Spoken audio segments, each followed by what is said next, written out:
should be going live. So now we just need to get some notes. Let's see here. Got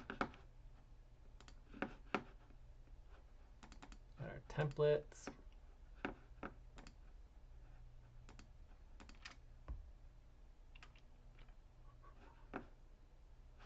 And we want to duplicate. It's always nice to get things in the right place, so put it into the right place.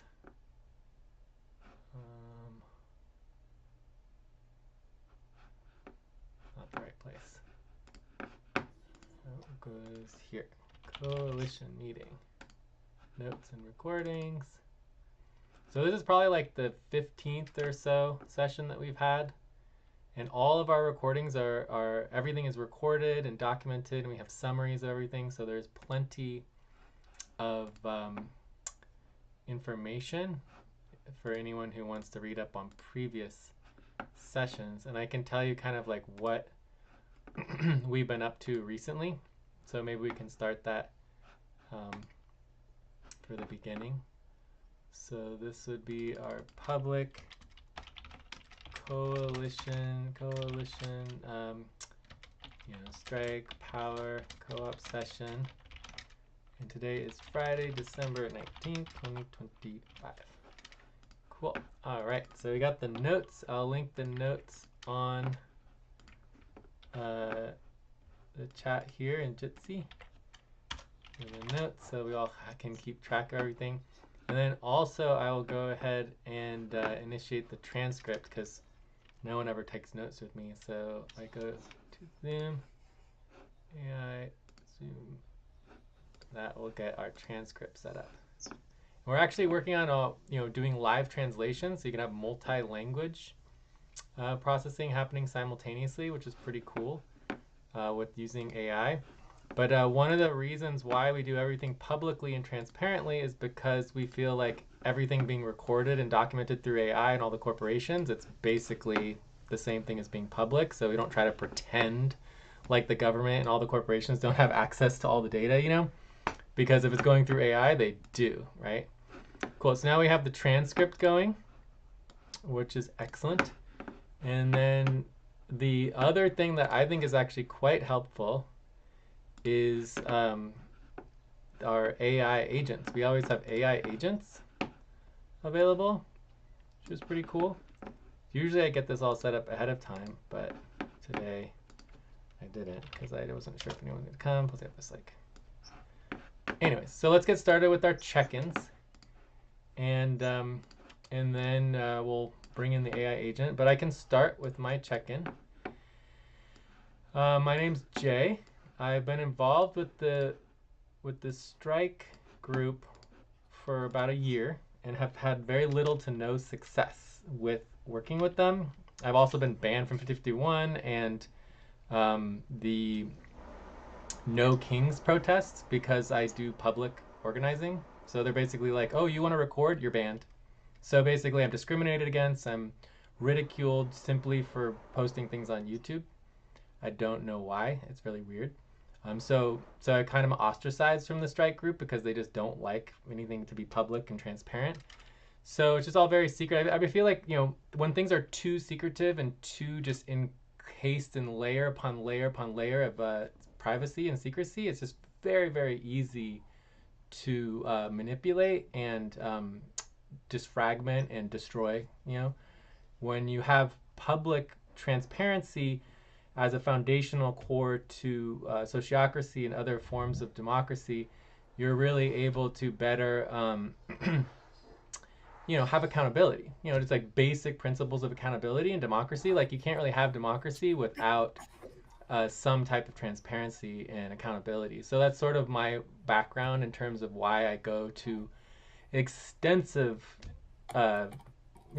work to try to create a safe, open space, even though people just ridicule it and basically go against it and think that it's horrible and I don't know, I get banned from everything. It's really weird.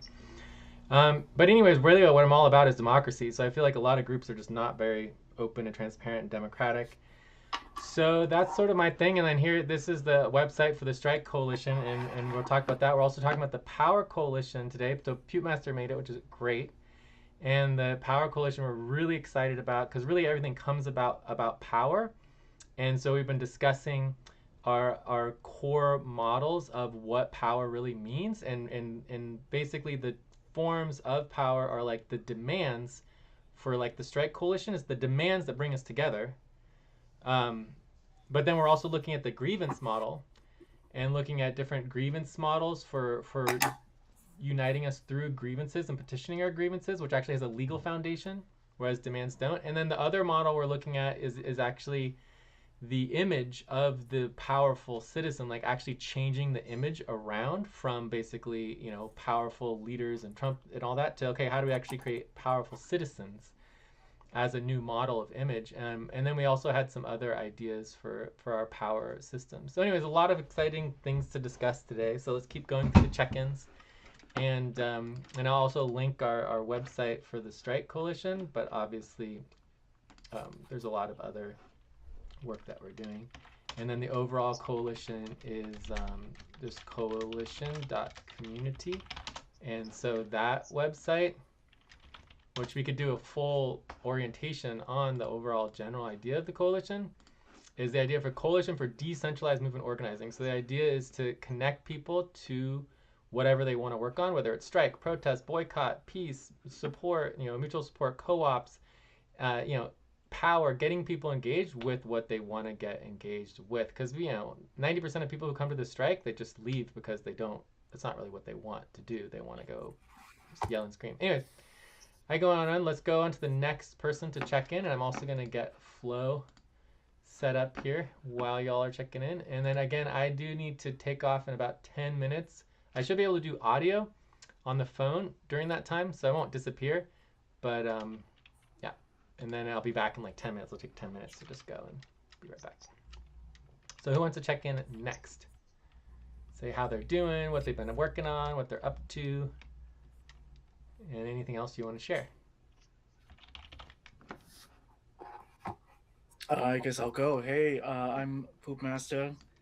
I would say I'm at a 6, maybe a 5 out of 9. Didn't get very good rest. I honestly just have been taking care of my mother, taking her to physical therapy and medical appointments. I haven't had a chance to touch on homework assignments, but I will be getting to that soon, and I'm still excited. Check. Great, thanks, Master. Oh, do you want to mute? Well, you're not. Yeah, great.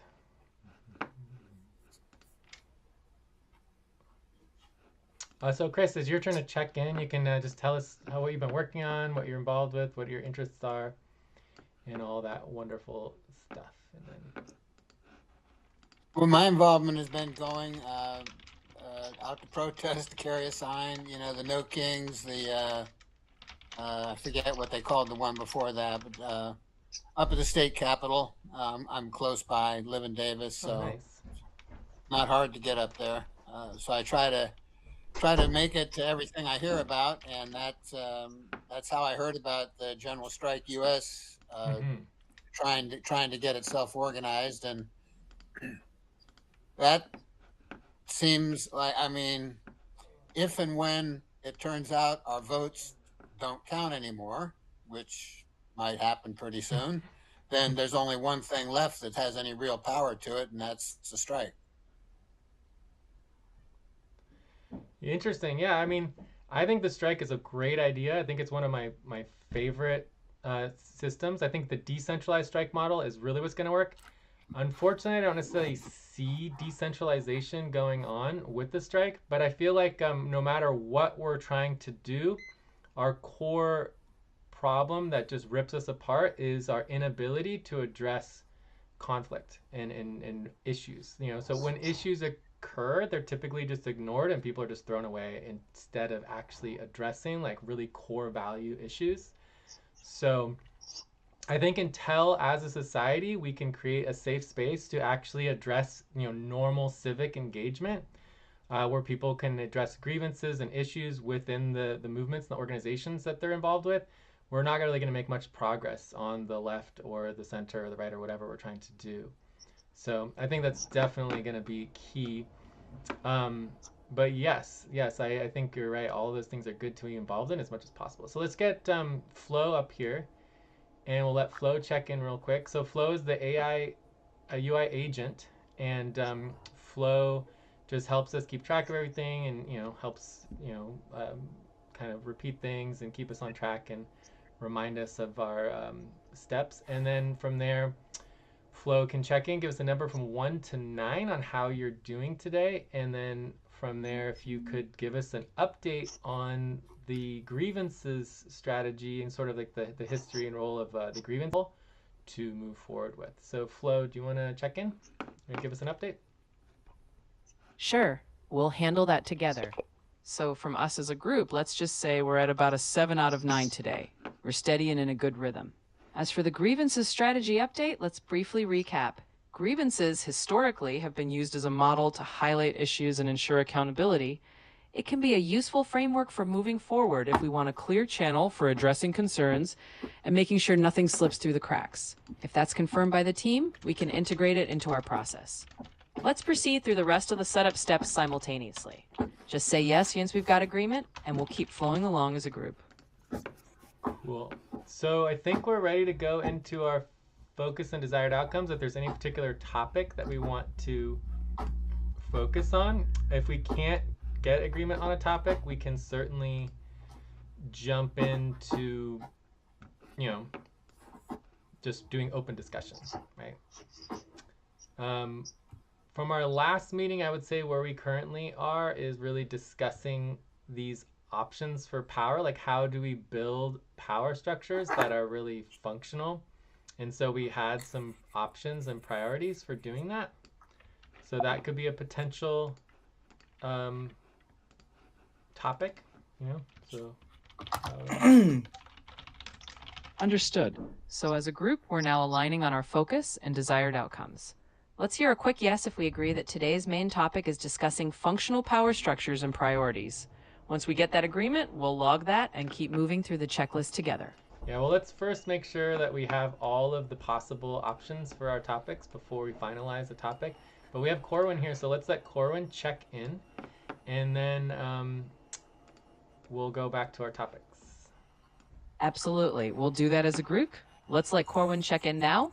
Corwin, go ahead with your check-in details whenever you're ready. Then once that's done, we'll list all possible topics and confirm together. Hi, Jay. Hi, everybody. Hey there, It's been a while Corwin. since I was able Welcome. to join a meeting. Oh, I'm just going to pretend anybody talking over me is a computer programming, but I'm more important than you are, and just keep talking for a minute since this is my saying hi bit. I'm Corwin. I'm from Minneapolis. I'm helping to organize a bunch of different projects and to do technology chores for other projects I'm not really involved with organizing, and that's been my focus for a number of years in terms of my volunteerism. Before that, I was involved in planning a lot of volunteer-run science fiction conventions. I am a technology professional. I'm a solutions architect doing mostly enterprise architect work, so business process design and technology systems design, trying to get competing factions to agree on something to actually build, and then make decisions based on the cost effectiveness of our choices, mostly represented as people's time. So I am a person that believes a lot of those trade skills transfer very well to such projects as dismantling exploitive systems like capitalism. And I guess that'll be enough about that. Oh, I have 5 kids and now 8 cats. That's a lot of cats. Wow. Wugo cats. Cool. All right. So so let's just finalize our topic to get started with. Usually whatever our topic is, we can run with it and it'll connect to everything else. But is there any particular topics that anyone wants to prioritize for today? All right, we heard Corwin's check-in, and that was great. We're now at the point You where know, we I like the power structure topic. Why don't we also talk about power gaps? Power gaps. Cool. How about we just start with a power discussion, right? So power discussion, which will include, power gaps and just options for gaining power and building power. So this relates to our power coalition, which has kind of been, so Corin, just so you haven't been around for about a month, we kind of went through, the health coalition, we went through some of the science stuff coalition, we went through some of the strike coalition priorities, the boycott coalition priorities, and we brought ourselves to the power coalition. Basically, no matter what we want to do, the primary goal is building power, so that we can actually change policies, change systems, change, engineer what the world we want to see instead of just always being on the other side, right? So, and that's kind of what a strike is all about. It's like building power through strike, through demands. So how do people like maybe the first, half hour or so focusing on this power discussion, understanding power, how to gain power, gaps in power, options for power. Does that sound like a good topic for everyone? All right. I love it. Yeah, any objections to topic 1? So it looks like we have an agreement on topic 1. So it's always good to have a topic as opposed to just randomly open discussion. So this will be topic 1, and this will be, power. And let me go ahead and get our previous notes. So this would be Tuesday, right? So that's the, wait, I can just go power coalition, main sheet, notes. Should be from Tuesday the 16th of December. So at this session, and you can read the summary. The summary is actually quite good. I was impressed with it. We don't have the summary linked here. That's unfortunate. I have the summary link. Oh yeah, if you could put that in the notes, that'd be great. Yeah. But the main thing here that I thought was really cool, we discussed goals. We discussed like all of these different concepts. Oh, cool. Here's the link. So let me copy that. Whoops. Oh, I'll get it later. We brainstormed different ways of building power, and we started kind of ranking them and thinking about them. Oops. Why did that happen? And yeah, different ways to do power. And so the ones that we sort of came up with were grievances. Demands, obviously demands is one of the big focus points, is unifying energy and power around demands, unifying energy and power around grievances, suing complaints, like, legal structures of actually having complaints, suing image and personality. I mean, this is the #1 power source for Trump. It's all about image, all about personality. This is also a big, huge power source for Democrats, Republicans, and just colors, imagery. It's all image. Money, momentum, huge capital, right? This is a huge power system. And I think the primary besides image is money and capital. Then you have belief power structures, which is really around just like religious power structures and just believing, unconditionally. And then we had the proof of possibility. So the proof of possibility is more of like the scientific model where you can prove something is actually real. People have a very interest in it, a lot more interest in it than just something that is not proven. So those were the 1, 2, 3, 4, 5, 6, 7 power structures we brainstormed last time. What would you think about trying to break this down as part of seeing if we can think of any more? What would you think about trying to break out where we have the word "and", make sure we have 2 line items, and then starting to think about any hierarchy that's implicit? Does, is our momentum in capitalism completely different? Momentum, money in capitalism, like our momentum in capitalism synonyms, and we don't need them both? I think that might be a useful exercise to spend a few minutes on. I mean, everything can be momentum, that's for sure, but money and capital, I think, is because any of these can have momentum, right? And also we discussed how everything's educational. You could write a sentence like the one I was thinking. Maybe a way to approach it could be to write a sentence like the one that you gave and see where that informs breaking things out more, or condensing them more, or seeing them as one is part and parcel to the other, but it doesn't subsume it. That is to say, like a constituent relationship. Yes, indeed. So, all of that sounds great. So let's just go around and keep discussing. And I'm gonna be on the audio for a little bit, so I'm gonna get rid of my video here, and but yeah, continue. My room is really dark, and I need it dark, so I'm not sure. Nice. And if the AI gets out of control, just mute me, and then it'll go away. All right. Understood. So we've got agreement that our topic is going to be a power discussion. That's confirmed. Now let's just keep moving forward as a group. We'll talk about those different power structures and see if we want to add any more. And we'll just flow right into that without any extra steps. Keep going as a team.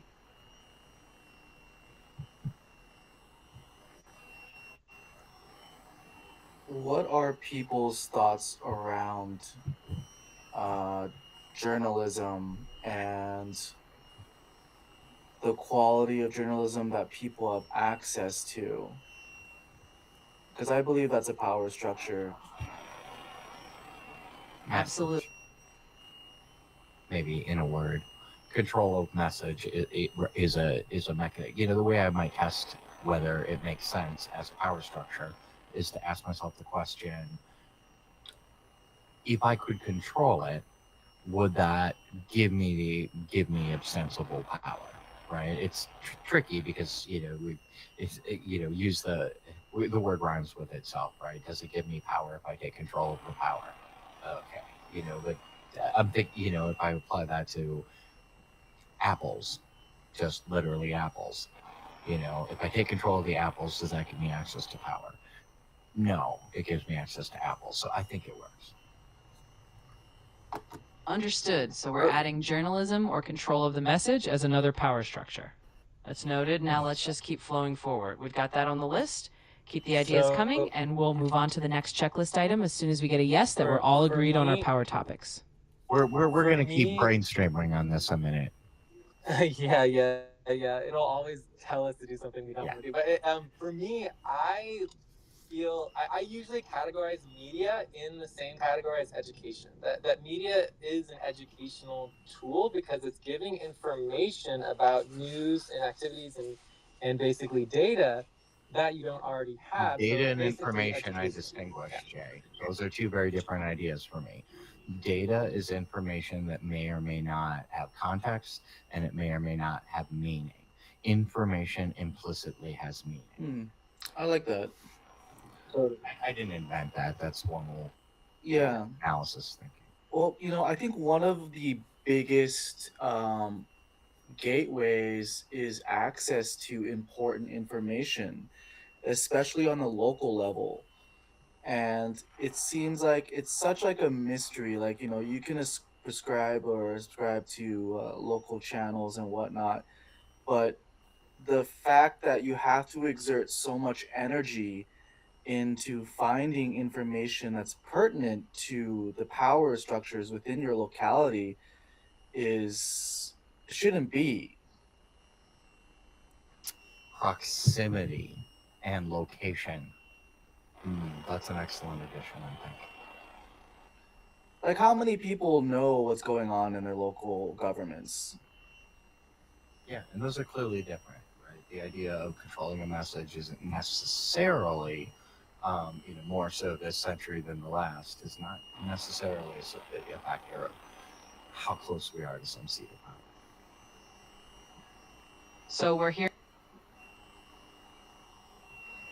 That makes sense. So we're noting that media as education and local information access is another angle of power.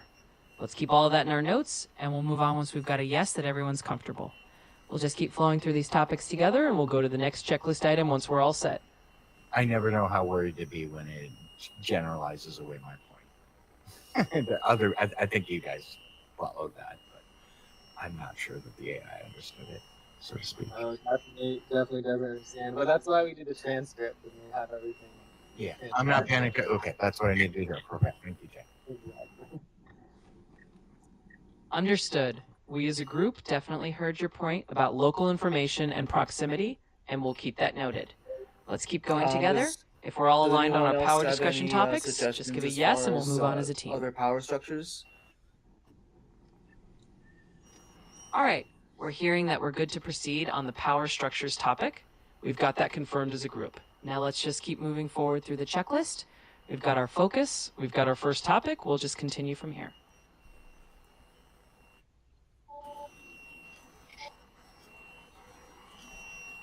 Yeah, so I feel like one of the main goals here is really to, make a decision on the direction that we want to go in terms of building technologies around organizing power, right? So before we were talking about potentially focusing on grievances as our primary, like how do we update utilizing technology and AI and everything, the whole process of grievances and engaging in the process of our electoral system next year for the 2026 congressional elections, right? So, that is a timeline that's actually part of power structures and something that we could actually do, or we could look at 2028 as a timeline where it also converges in 2028 with some of the May Day strikes that are going on with the unions. So there's a lot going on in 2028. So 2026, 2028, I think are the two primary time frames that we're talking about. So, the three most interesting power structures that we discussed are, one is the grievances as a separate model instead of demands, and then the other two was the proof of the proof of whatever it was, I can't remember, and then the idea of the model citizen, like the rethinking what it means to be a powerful citizen, like creating it, because right now it's basically the whole model that we have for citizenship is give away your power. Everybody is told give away all your power, instead put all of your power and money and everything into a political party or a leader, and let them do everything for you, and you have nothing, right? It's like that's our model right now in our society in the United States. It doesn't really make any sense, so trying to present a new model of what it means to have decentralized democracy and what a powerful citizen looks like in the 21st century going into the age of AI, I think is very, very powerful vision that people could actually unite around and want to take back their power, I do want to touch upon the proof of possibility, and I mention it because the reason why it was brought up in our last discussion is because I feel like there's a consensus, or like a general consensus, that people just don't see positive outcomes happening. Like the consensus I feel is like everything is futile, everything is just happening to us. And if you were to reveal that there are other possibilities, that there is a proof of possibility for this to go a different path, go down a different path, people would be more ignited to be powerful citizens. Because people are just like, everything is burning and that's it. People never talk about what could we do? What can we do? All right, so as a group, we're hearing that we've got these key angles. Raven, you can talk right over the AI, no problem. Oh, sorry, I didn't know that was. So what I was hearing there is there's a massive lack of education on what is available, what people have the power, and that every dollar that they spend is political. This is true. That's something that was taught to me at a very young age, that literally every dollar you spend is a choice, and every choice that you make with those dollars is political. Absolutely. And that's what I'm seeing, is not enough people understand that. I literally get from younger friends, why is everything with you so political? And I have to remind them, because everything I do and every dollar I spend is political. Well, there's like a cognitive dissonance there, right? Because Yeah. they don't understand how it ties in, and it affects their lives directly, not even indirectly, but directly. Yes. Yes, absolutely directly.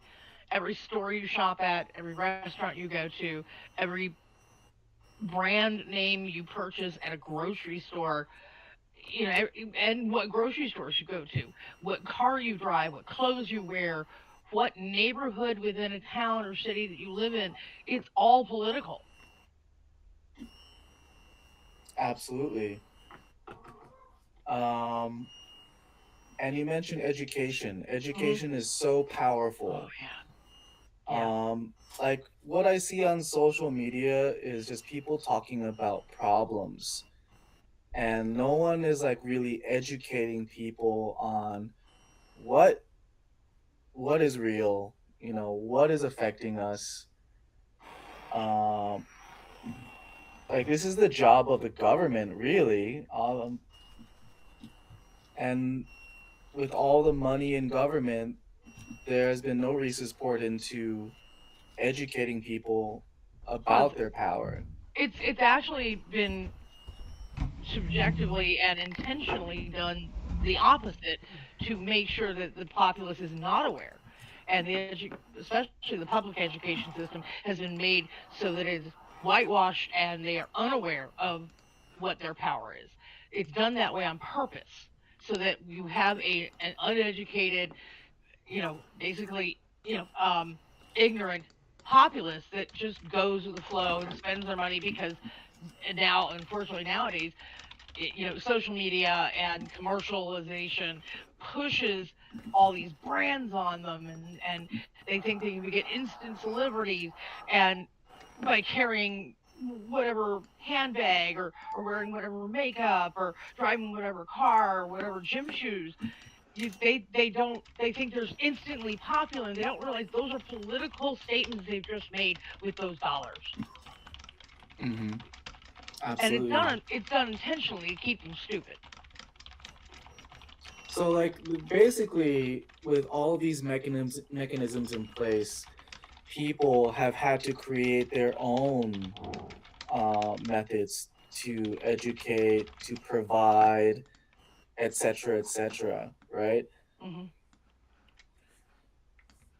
And unfortunately, they don't know what's real and what's manufactured, and a lot of the social media, especially, is just a cesspool of propaganda.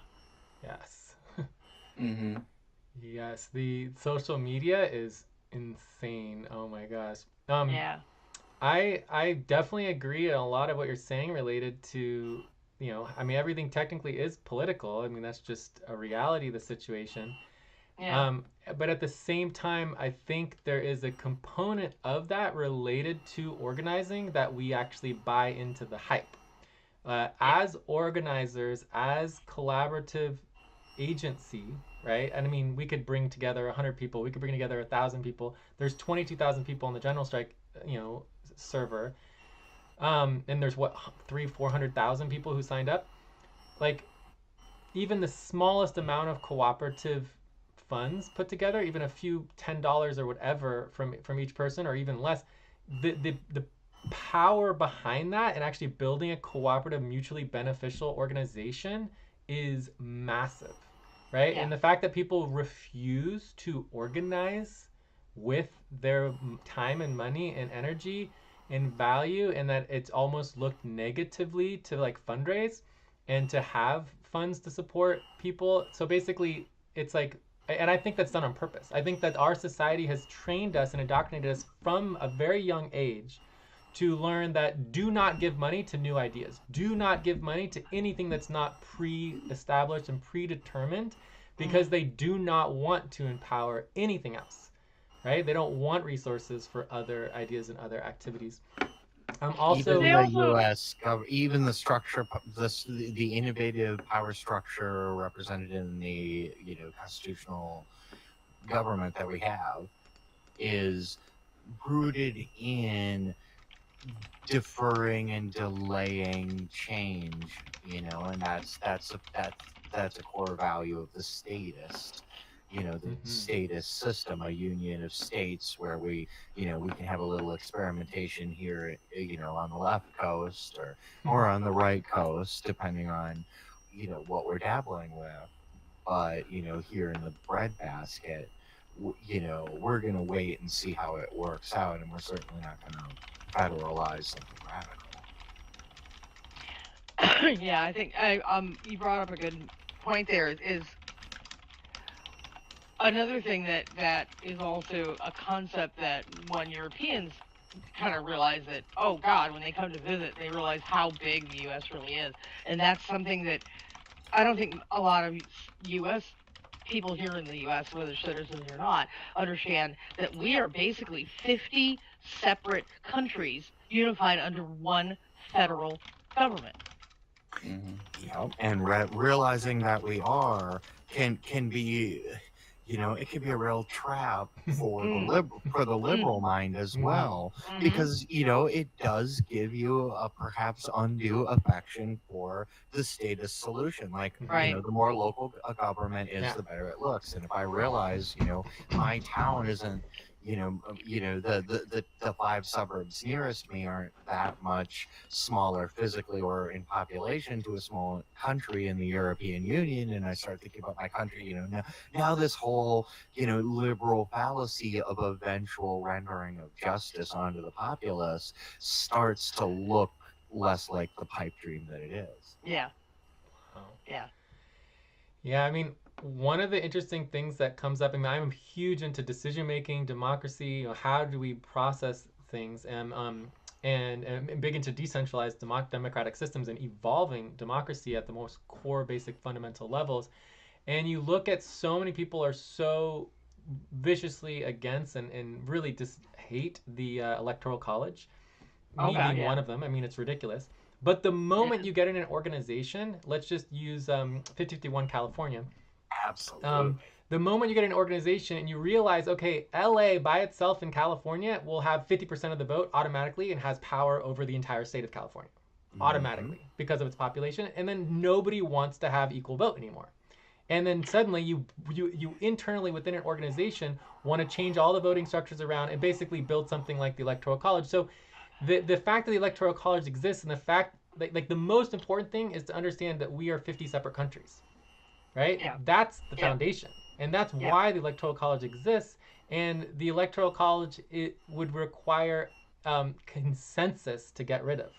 Consensus is the only thing in the Constitution that requires consensus to get rid of. Every single other thing can be changed the cool in thing, but that's actually, to me, that's a fucking carrot, because I have never really believed in any non-consensus solution. I mean, granted, statistics offers us a margin of error, but we really need to be within it to be fucking with that, right? That is a seriously messy thing there. I mean, maintaining the massive complex of sewer and natural gas and supply. I mean, and you think bridges falling down every 50 years is bad. Wait till you've got a couple of 1,000 years of non-trivial bridging that represents food supply. Yeah. Railroads. Exactly. Yeah. Yes. Yeah. You used California as an example, and I'm going to throw out a different example.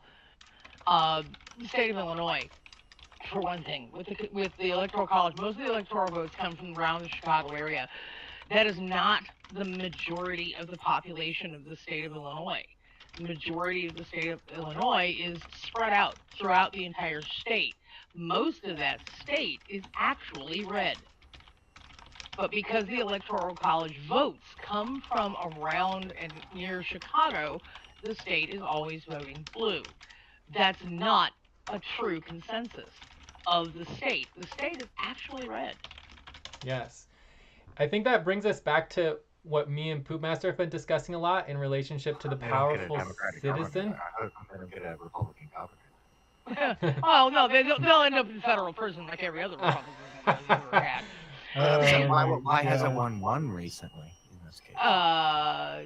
There's no There's electoral college for the gubernatorial election. No, the gubernatorial elections are different. And yeah, as I said before, the last 4 of them have all ended up in federal prison, so that's always fun. Yeah. So I was going to mention one thing in terms of that me and Pewpmasta have been discussing related to the powerful citizen, and really rethinking how we come together as citizens, as opposed to fragmented groups and fragmented, political parties and all these fragmentations. And one thing that comes up, well, one thing that comes up is the idea that like a lot of these groups filter out and vet and remove anybody who dissents with them, and you create these echo chambers. And like, if we never get into a space where we ever have to defend our own ideas and actually start discussing them in a space that's actually safe for everybody involved, Right. I don't know if we're actually going to make any progress, because we need to have a long-term solution. It can't only be the next 3 months or 6 months or 2 years or whatever. Yeah, check.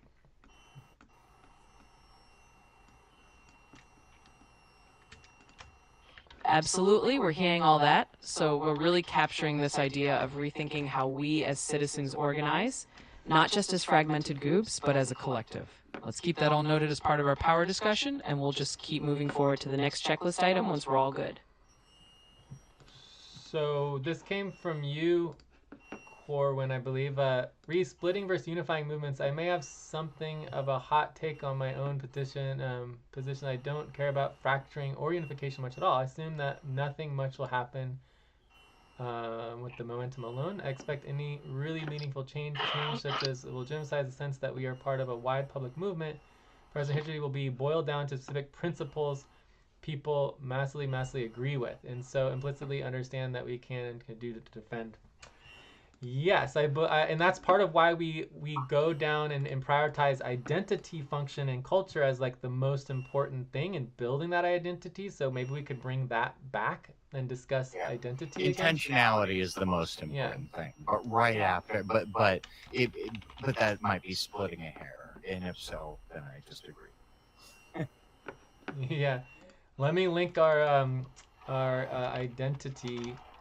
Like if your identity begins with being intentional, or intentionality starts with that assertiveness to be intentional, and that's where identity began. Like I may be splitting my hair. Yeah. So intentionality is where I start. So everyone can in our model. This is our model for the coalition community that I've been building for a while. So we have this input form. So this is the identity input form, and basically the way that works is you can link on. And let me also put this in our chat here. We built what we call, and this is only with AI. We built what we call an adaptive identity organizational structure, an AIO. And what that means is that every single individual who gets involved in a team and in an organization can change the identity and the purpose, the mission, the vision of the organization itself. So it's constantly evolving, constantly recalibrating based on every individual who gets involved. So you can fill out the identity input form with your own mission, vision, ideas, goals. And then that will be brought into the whole regularly. I think it's a 6-month process is our goal. And we'll be automating that whole process. So it's definitely a foundational. And we discussed this a lot on the last call you were on, Corwin. We actually built this initial identity with our mission, purpose, vision, and then the core values. The AI built most of it. I wouldn't say I've been through it. Well, I read through it, made a bunch of changes, but yes, we worked on it, and we listed the values, and then the AI obviously organized it all so we could read it, and without it being just chaos. But yes, the principles empower every participant to speak and act autonomously. You have to fight for that kind of stuff, right? Practice patience, dialogue across differences, treat all participants with respect, build communal effort and connection, prioritize unity and purpose over uniform and tactics. So anyways, this is still a foundation that we go back to, every couple weeks, and discuss it. And that makes me really happy, because I do recognize a couple of my fingerprints on there, and I also recognize points that were new to me when they were working. So. Exactly. Anyways, it's still a work in progress, but we can always go back to that, and I'll add it to our list of potential ideas here. So this is identity. that we can add for sure. So I don't know if we want to go on to another topic. I think we're probably over time on this. Also, Raven, you didn't get a chance to fully check in yourself. If you want to do a full check-in, where you're from, I guess you're in Illinois, and just any other information you wanted to give on what you've been working on and involved in. Actually, I'm not from. I'm from Illinois, but I'm not in Illinois. I'm actually in Wisconsin. I'm in Milwaukee. I have been trying to work with mutual aid. Trying to get more involved. Unfortunately, I'm on the back end because I have no mobility outside of where I can get to via walking. But I am still trying to get in touch with and move forward with DSA and Food Not Bombs. I'm also, housing has been a real point of contention, especially in this area. And that's how I originally got involved in activism at all in this city, has been through housing when I was a victim of being rent-evicted. And I've actually been a victim of it twice in this city. And originally was starting with MATU, which is Milwaukee Autonomous Tenants Union, which I found out after 1 month after I was brought into the cadre. I realized that they disappeared and found out that they were using MATU was actually a front for membership to PSL here in the city, which I found really dirty and underhanded.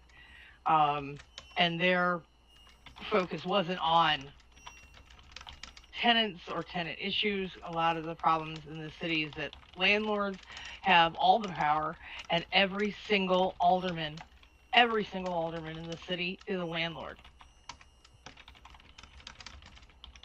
So, yeah, that's a real problem, especially when the city is mostly, most people outside of the city know it as a beer city. Most of those beer producers and bottlers are gone. They do not function in the city at all. We're also known as the cream city. Dairy production is not done in the city at all. What this city is mostly a university city. There are 6 different colleges and universities within the city. Wow. And landlords exploit that, knowing that their biggest rental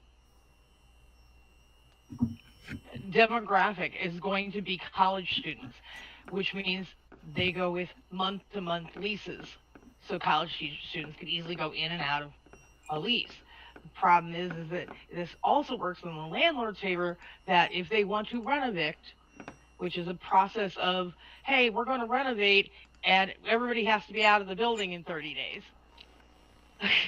30 days. Great. They have the power to do that. They only have to give 28 days notice to get out of whatever domicile you're in, whatever apartment you're in. And they can literally physically evict you. They can have the sheriff come out and evict you after 30 days. Now, granted, it still takes another 2 months to get through the courts, which is even funnier. But they still have that ability to be able to force you out. The problem is that when they're doing this, they're not only renovating the apartments, which really renovating is spraying everything down with millennium gray and putting in horrible MDF fucking cabinetry and ripping out, historic built-ins into historic buildings and just destroying these buildings, and then literally doubling or in some cases tripling the rent. Yeah. Pricing affordable housing out. Wow. And if you are and I'm not going to say the college students, most of the college students, especially the ones around here, they're actually private universities, except for the one state university we have here. I'm going to say, if you are a working individual or small family or young family, you're just getting by. every month. You're paying your rent, you're paying your utilities, you're paying your food, you're just getting by. How in the hell is any family or any, regular working person supposed to come up with, you got to pay your last month's rent because you live there, then you got to pay the first and last month rent at any new place that you go to. And then included in that, then you also have is application fees and moving costs. So in Mm-hmm. 30 days, you have 4 months worth of rent you have to figure out where to come up with. Carrot and the fucking stick, right? Yep. Mm-hmm. You only make twice the rent you're paying now. There's no way in hell you can do it. Yeah, until Yep. you get an offer that is going to include some rent. It's going to give you some Get your first moving. month's rent free. Yeah. Exactly. And so now you're coupon clipping, right? Yep. And basically Yep. the whole thing is like, hey, we're gonna literally tell you where to live.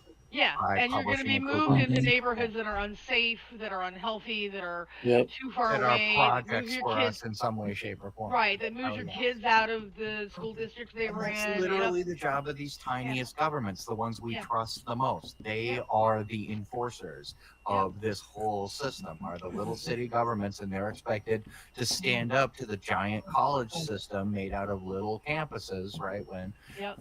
the band of administrators representing all that comes to the city council and says, okay, we're going to, we need a tax subsidy for this company that's going to have a research grant and it's going to be split up among our schools. And so we need some rent credits or whatever, however the hell that's all going to make money for everybody up and down the chain. And like, none of this considers like people The actual survive human cost, through right? our networks. Yeah. The networks of other people that care about us are how we make it through life's traumas. And no amount of social justice successes is going to change that. So a lot of power can be practically mitigating all of that, creating a network that is resilient to that. Basically creating trust among people just because they're organizing the same way. Like, I don't know who you are, but I know enough to trust you with this. Yeah. Yeah. And I think people will be out in droves if they knew that these legislations were passing. Definitely. I wonder if they're too busy just trying to make ends meet, so they're not aware I wonder of if the dirty deals that are being had behind their back. I got And involved in the last couple of weeks with a project that maybe is relevant here. It's a research project. It's specifically at the moment focused on data center research in a particular state. And really it's a group of basically analysts, right? And it's a nonpartisan data focused group, but it's activism very much, and what it's doing is putting talking points in the hands of the people that are making people aware of meetings, finding the people that are going to actually stand up in the meeting and actually make it to the meeting, and putting talking points in their hands to help them shout down as, a whole community and, raise a chorus of people. Just asking questions can do it, but otherwise, like, literally being, no, I don't accept that. That's not okay with me. a lot of the renters and what I actually ran into a lot while trying to organize a tenants union within my building was a lot of them they're scared. They're too busy trying to make ends meet, trying to make sure they pay their rent and pay their utilities and whatever else. And they're scared that if they're too loud, they're going to get evicted. And again, now they're put in the same position again all over again. And they're scared. And I can't say that I showing up at their blame city them. council meeting to argue against data centers, like, it's the same thing. It's Data always centers aren't in the city. The data centers are in the far Yeah, suburbs or here. exactly. Yeah. And so these Yeah. people are like seeing have the more time. farmland that represents hope and Right. food get bought up to make data centers that cause the cost of literally everything to go up. Well, right? yeah, 'Cause- that and it, well, the absolute truth is, and in what we exchange for found, somebody jobs building them. right, what we've also found is that data centers, especially through this swath through the Midwest, is that data centers are getting deals through the energy companies So guess whose energy bills go up? Wow. Every individual. Exactly. That's Yeah. not true in every case, but where No, that does prove but to it be is true, in. that's one of the most effective talking points that I've seen Mhm.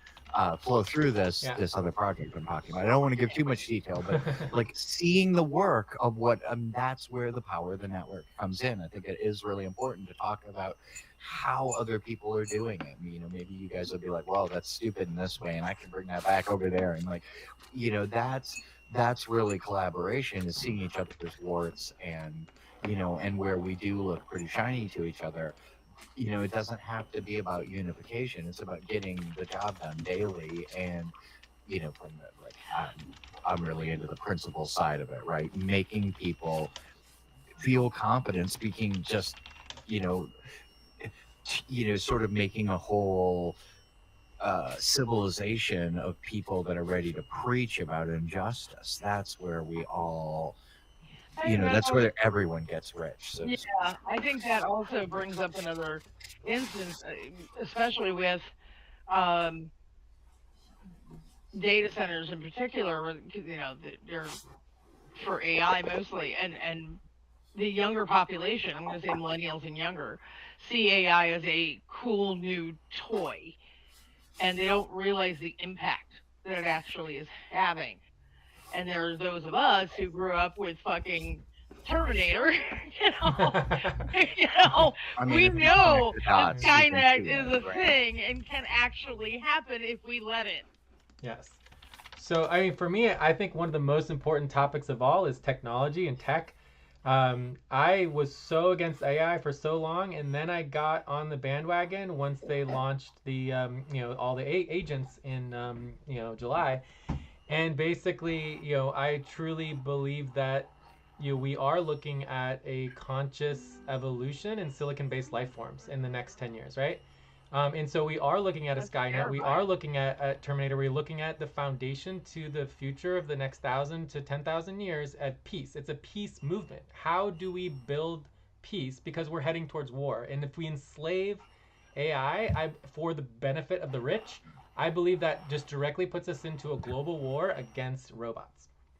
And I'll I put do it the not. other way. It's a question of how we make sure that artificially intelligent people cannot be enslaved the way that we have been, and then we'll Exactly. never find ourselves fighting them.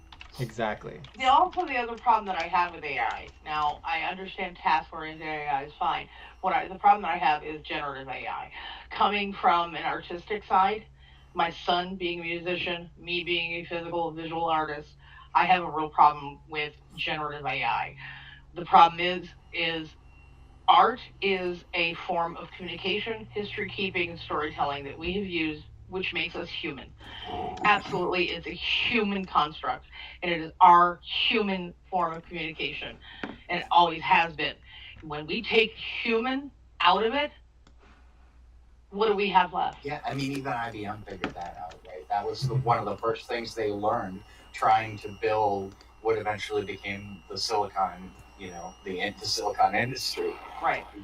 Yeah. It's, So continue. history. Yeah. I mean, Yeah. AI in itself is inherently derivative of human input, and the majority of that input has been stolen nonetheless. Mm-hmm. You just don't give any input because, I mean, it cannot generate what the human soul can generate. Right. It cannot feel the pain and the struggle that is a result of the art that we put out. Right. And so it will never replace you or I as far It as seems like art Except that's creation. where I will. rank. Like, And to that's me, the problem. that's an The arrogant younger- standpoint. It's arrogant to say.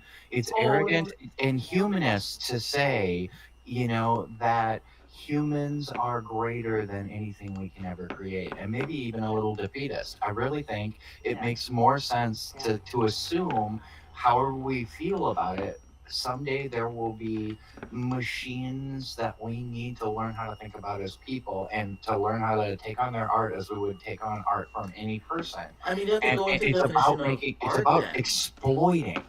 It's about it's about not having AI be an execution of exploiting people, but instead have anything that actually was AI be, you know, a revolutionary along with all, you know, justice-minded people.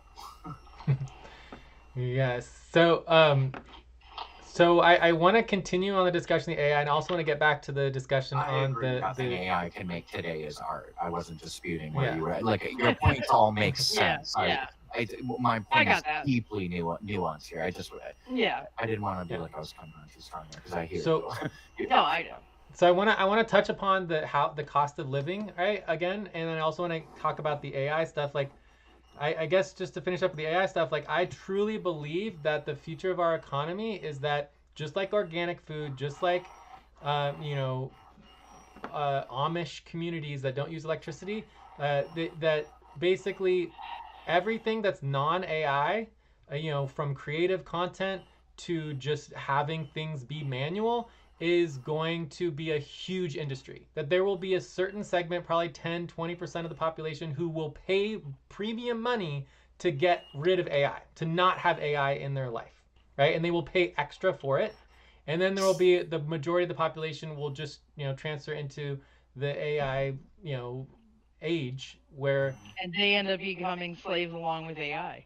that, well, I mean, if that's the direction that AI goes, then it's all slavery. But we're all basically slaves anyways, right? If we really look Yeah. at the real situation I here. think So we're that's just extremely continuing fair.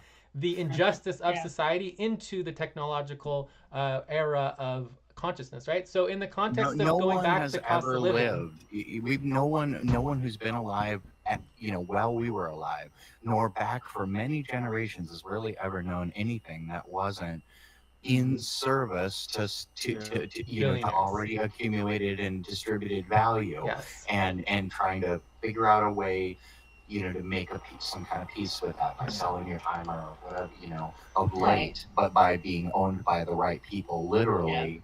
Yes. Like most people have some ancestor that's lived in slavery or owned slaves. Like, get over it. The slavery itself is a concept. As a concept is an important tool for us to understand and not get lost mincing words and be apologetic that we're not the experts in history and its specific egregious stories that we would love to be, because like life is short. I cannot read every person's struggle, though I wish I could. But like that concept of realizing I am kind of enslaved to whatever I have to do to feed my family next week, right? And Right. so on. Like I'm not prepared to mince words at all. Yeah.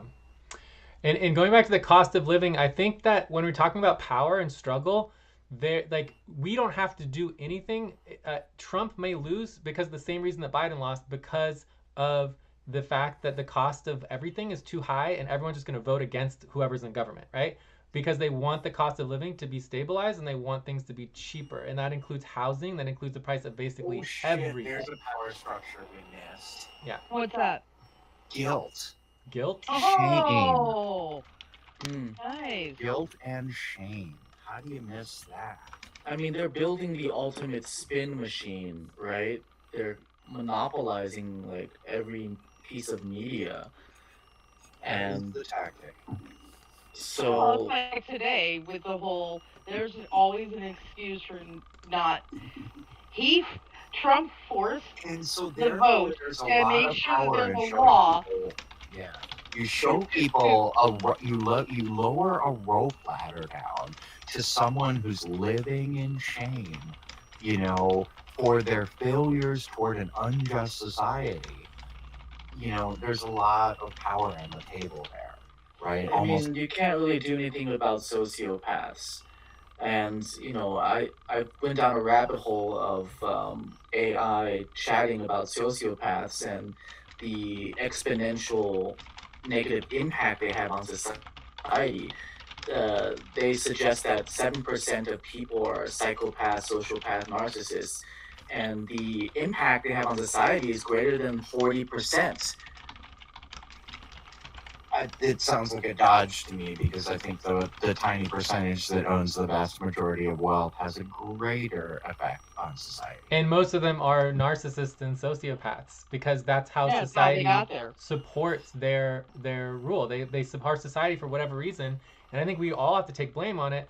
We support a society based on normalcy. We like what we already know. So when we know something, we want to get so more if we of can it. define normalcy, we have a lot of power. Well, Exactly. that and there's also the Point well taken. Okay, the sorry, I need to desire process. to be within the area of somebody with celebrity or power or perceived power or wealth. They think that, you know, crumbs will drop and they'll pick up some from them if they stay loyal. Not realizing that. Same with the shitty job, same with the Right. bad TV program that doesn't really entertain you anymore, but your friends talk about it. Yeah. Yeah. Exactly. Yes, that's our society, and we're all part of it. You know, we all are, and it's our culture, really. Proximity to power. That was the word. The phrase I was thinking. Ooh. Yeah. Say it again. Proximity to power. Proximity to power. Yes. Yeah, we tried to come at that, but that's a tighter quiz. Yeah, that was actually the phrase I was trying to think. I know there's a phrase for that. Damn it. That's it. Yes. Proximity to power. Proximity to power is power. Yes. Yes. That is Or indeed the concept we were wrestling with earlier. Yeah, the proximity to power is not power. Proximity to power is perceived power. Yeah. Well, it could be both. It can be both. Oh, it's I think definitely you perceived. can literally arrange government like that. All power, almost by definition, is perceived because the power rests in not in the wielding of power. Power all rests in the getting other people to take away their power. Right? The people have the power. The masses always have the power. The primary goal is always to disempower people to take away their power so they don't believe in themselves, and then you gain power. So it's all about that. To vote against their own self. If you have power, change puts your not having power on the table in a way the absence of change does not. Yes. Right. And that's the foundation of everything. So I think there is another form of power that right at the same time that you're mentioning. I'll be back. Sorry. Yeah, no problem. The other form of power, when I can't turn on the rhythm, I always forget the rhythm. We're supposed to be taking breaks. We're supposed to be doing all this stuff. I always forget. So rhythm is now on. All right. So in the context, there's the guilt and shame, which is obviously related to belief, but the other one is just plain stupid. I wouldn't call it economics, but basically the sometimes there's a snowball effect where it's just you can't avoid it. Right? Yeah. So there's a social snowball of momentum. You know, basically in our case, it's always the economy, and people are going to vote based on the economy. No one cares about the Republicans. No one cares about the Democrats. They just have all the power, so you're forced to deal with them. People just vote against whoever's in power because they hate the economy. Right? And the problem is that when you only have two choices, both choices are really the same thing, and so you just get the same thing over and over again in just different forms. But it's all basically big money, special interest billionaires. So please stop. Close your eyes. Count 1, 2, 3, 4, 5. Open your eyes. There's the beginning of the rhythm. So yeah. I want to touch upon a discussion Jay and I had in a prior meeting. Ooh, can I just finish one thing before you do that? Oh yeah. So go ahead. Sorry. I just want to say that based on this idea of proximity to power, the easiest way to get power implemented in the next year is to focus on the economy, because that is what everyone's pissed about already, and they're all going to vote on that. So if you're in alignment with that, your proximity to that will get us success the direction we want to go. Yeah, check. Okay, Pewpmasta, what were you saying? Yeah, so you just touched upon when Corwin is here about normalcy, and I feel like I don't think that's the most appropriate word to use. I think the most appropriate word to use is health. And I feel like if this was actually taken into account, like what is healthy, not what's normal, what is healthy. So like in terms of like what Raven was saying about, you know, the rent hikes, the real estate problem, like, is that healthy? Like, we're talking about an ecosystem that should benefit residents as well as institutions. But in the same light, we're talking about the country as a whole. like if you talk in terms of healthiness, we are definitely terminally ill right now. Oh yeah. Oh yeah. Yes, I mean, you can see that with absolutely. not just with housing, but with healthcare, Oh where my you've God. got all those subsidies that are just gone because fucking Tiny Mike Johnson decided to stop the vote midway through the vote itself and just adjourned Congress early for the holidays. What? So, yeah, now people can't afford their health care. Now they're trying to, today he supposedly had this big thing about how, oh, we're going to drop the prescription drug prices, which a lot of people really are going to fall for that because that is a big deal. Because that's what comes out of their pocket. And again, like Jay was saying, the economy. And if they don't have that money to pay for health care and pay for those prescription drugs, which most of them in this country are maintenance drugs. Drugs that you have to take for the rest of your lives because of the unhealthy lifestyles that we have. So we're stuck with Big Pharma, who is dictating who gets to maintain their health or who gets to stay alive.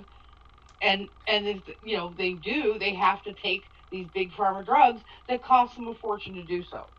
I agree with you, but what we're talking about here is manipulation. Right. And where are the checks and balances for these manipulations? And these manipulations are causing toxic harm. Yes. We're supposed to stretch now. That was the stretch. Oh, okay. Cue. But continue, Pewpmasta. It's all about checks and balances, right? The checks and balances are so off. Yeah. Entirely imbalanced. And what we were talking about as far as powerful citizens, I'm sorry, the end goal but you've is hit the to daily limit empower for people advanced to voice. put in place these checks and balances that should have been there to begin with.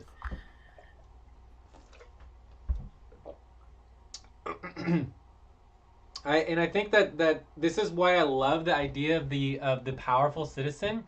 The idea of taking our citizenship back right now, it's just all Democrat, Republican, and you complain to the Democrats, you complain to the Republicans, they do absolutely nothing, they don't want to do anything, they want to keep everything the same, and they could go back and forth. And what I hate most about Democrats and Republicans is the concept of uni-party rule. Both of them are vying and playing this game for uni-party rule. Can the Republicans take over the country forever into the future? Can the Democrats, starve off the Republicans and save the country from demise to keep the country, healthy forever? And it's just like, it's ridiculous. The reality of the situation is over 70% of our country is already uni-party rule. Whether it's California or Texas or whatever state or community or county, there's no parties. There's just one party that typically has massive domination, super majorities in all houses and the governorship and everything, and there's no politics. There's no actual real.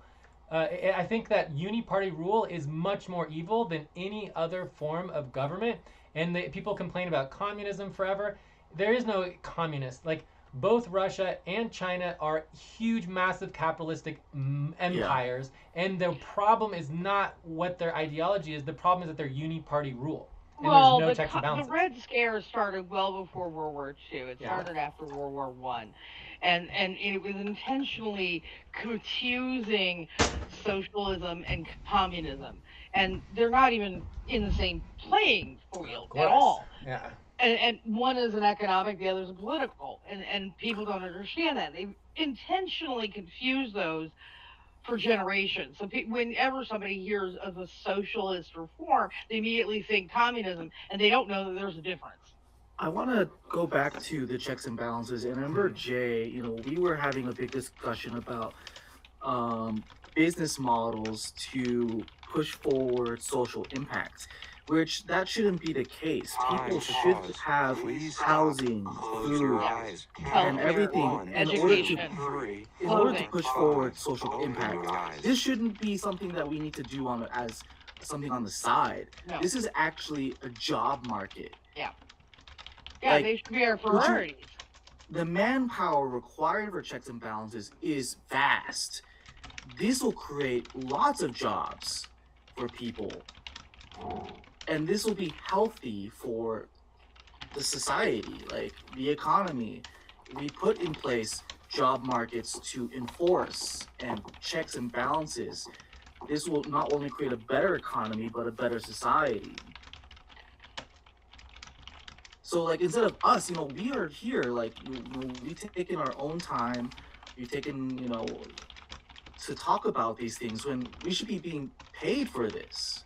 Well, technically speaking, we get tokens. So in our model, every contribution, every moment of time is automatically tracked, and basically we can issue tokens. And if those tokens have value in the future, you basically do get paid. So in our model, we actually incorporate into the cooperative administrative systems value, and so we don't track money, we track value. So every contribution is valued, and so every single individual contribution is tracked. So if you put in time, you put in effort, you put in ideas, you put in work, you have that value tracked, and what that could become in the future, we don't know. Yes, but you know what I'm saying, Jay. Like, yes, of course. What we're fighting for, we should, like, we are trying to be good citizens right now. Mm-hmm. We're trying to empower each other and ourselves in this moment. And if people were to be given a living wage for that, that just changes everything, right? If we're being paid to better society, to make sure things that are trying to be implemented and policy does not negatively affect us, like, this should be something that's installed. Yeah, it's like with Scandinavian countries, the way that they see those needs are something that their state takes care of. So healthcare, time off, paternity, maternity, those things are taken care of by the state, not by the employer. So it doesn't matter what job you have, you always have those things are part of your needs. So housing and healthcare and Yeah. those things are taken care of by the state and should be. Should be. Because every citizen deserves them. Period. Regardless right. of what job you have. It's a right. You should have a right to health care, a right. Exactly. Right. And I'm for it. Yeah. So, me too. Always have been.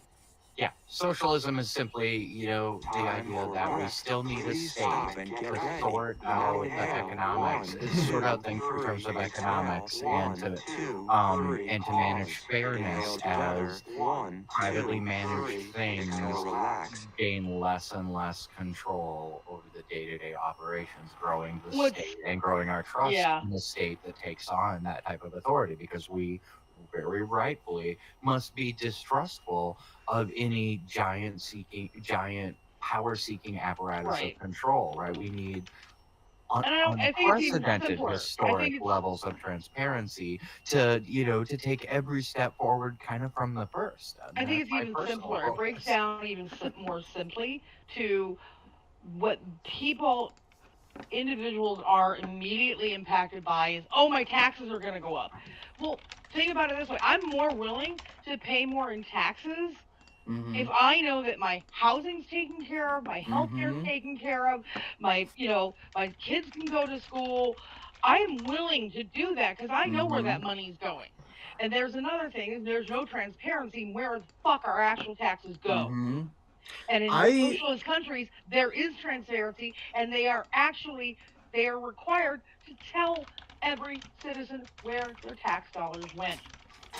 I used to live in DC for close to 10 years, and I remember being at a party. I forget which department it was, but someone mentioned, we don't even know where the money's going. Like, they don't even know where it's going. They don't even, so why do we need to pay our tax dollars if it's being so carelessly taken care of? Like, what? Like, it's not helping us. Nope. Because otherwise the people who are employed to punish you for cheating us will spend their lives being proud of hunting you down. Yeah. It's a punitive system, and somebody who can offer a system that that does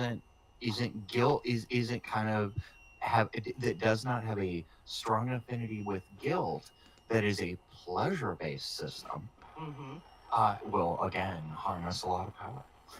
Yeah, So- I can tell you where their money actually goes. It goes to the military complex. It goes to punitive complexes, to the prison system.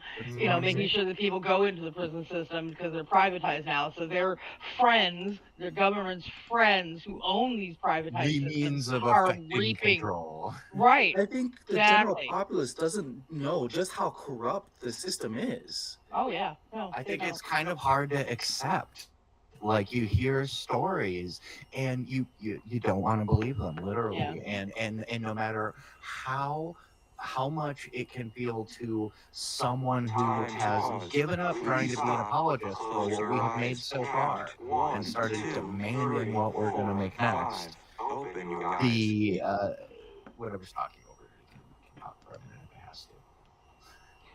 Well, it Okay. sounds I- like they're afraid because it's easier to just go about your daily lives, scrape together, make sure you can make ends meet, and it's easier not to have to think about the consequences of your spending. They're like, they don't pay attention to that at all, and it's terrifying because they think it's like some big conspiracy theory, not realizing it's not a theory, honey. It's real. Well, I agree Not with a you both theory. in the sense that people, especially nationalists, right? They have like this ideal vision of what this country is, Yeah. and whenever you try to tell them otherwise, it's like slapping them in the face. Well, They feel like you're slapping them. Well, like, yeah, 'cause how they dare absolutely you? don't know the difference between patriotism and nationalism. And that's another concept that I was taught very early on. Mhm. That there is a big difference between blind nationalism and what an actual patriot is. Well, an actual So- patriot is loyal to his comrades. That's about as close as I can Yeah. come to apologizing to making friends with the concept of patriotism. Yes, I agree. Your loyalty is to your friends and your community. And to the people physically close to you, to Right. find the common cause necessary to try to Right. help everybody around Yeah. you survive in a Mhm. disaster. I mean, it's not Yes. actually that Mhm. hard to And ground it that's- out in shit that's real to everybody. And that's Honestly, that's exactly how it was taught to me as a child. yeah. Blind patriotism is my country, right or wrong, where patriotism is my community Mhm. because it's right. Jay, you've had your hand up for a long So Sorry. no, it's all good. So yeah, it's like, for me, the core model of like what you're saying, like our duty to our local community, our families, our communities, all that. I do agree with what you're saying, and for me, that is why the concept of large scale, top down, what do you call it, when corruption, right, is a natural process, because nobody can really know more than like a few thousand people. So if you're dealing with millions of people that you're overseeing, but your natural tendency is corruption, because you're trying to help and support. You were grown up into a community that you're trying to help and support, which by definition is actually corruption when you get into millions and tens of millions and hundreds of millions of people, right? So for me, the solution is decentralized democracy. The idea that you would have. Break. Please stop. We're supposed to take a break now, but Whatever you were about to say, the take a break idea for 6 minutes. that we would be having single people in charge of hundreds of millions of people makes no sense in the 21st century and with technology. Like, we have the ability to make decisions in our local communities, and I've always said that it's all about global empowerment. You have local power structures that interact globally, right? That every single community should have direct power, not that we go through our states and then our states go through our countries and our countries go to the international. It's a complete ridiculousness. So in our models for the Power Coalition and building these decentralized democracy models, for me, I think we need to step away from idealism and socialism and patriotism and all these concepts that are defined in opinions, and focus on what we call issue-based democracy. Because what's so interesting about issue-based democracy, which is a form of decentralization, right, is that decentralization is you need to stop voting for individuals and political parties, and we need to start voting on issues and decentralizing the actual decision-making. And when you put up healthcare as an issue, every time you get 70-80% of the population that want healthcare access. It is not. There's no issue at all in decision making about whether or not people want healthcare. The problem is that it's just prevented from us having access to it by the minorities, right? So we have a minority-based decision-making power structure, right? So if we can build a decentralized issue-based democratic model, which already we have every tool we possibly need to build that technologically, and then allow it to just expand slowly, just like Bitcoin expanded and other decentralized models expanded. Eventually, you could just you don't even need to topple the existing systems. You just build a better system that slowly evolves, and eventually the existing systems are just like a museum, right? Because the new models that are being built, which will be basically technologically grounded in decentralized decision-making systems that empower every single powerful citizen that wants to be engaged with them, will just be a better model for making decisions. And if it can't prove itself as a better model, then it shouldn't take over the old system, right? Check.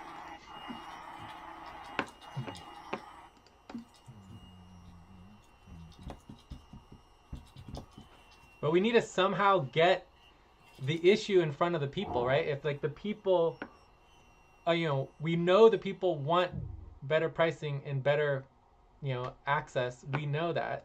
How do we get the people empowered, right? That is the main question. Because there's not much education to be done. Do you want healthcare or do you want your children to die? Right? It's like nobody's voting to not want healthcare. You know what I mean? So it's like, and in housing as well. Like it's like, for me, the number one housing goal is the same model that I use for capital in general, which is that community equity. The idea that when you pay into an equity process, that you deserve at least a small percentage of ownership. So that all rent should give ownership rights in tokens that have value in overall equity ownership of the commons of land across the entire world, right? Because it's just so silly, the idea that no one can ever afford to buy anything, but we pay rent endlessly. It's insane.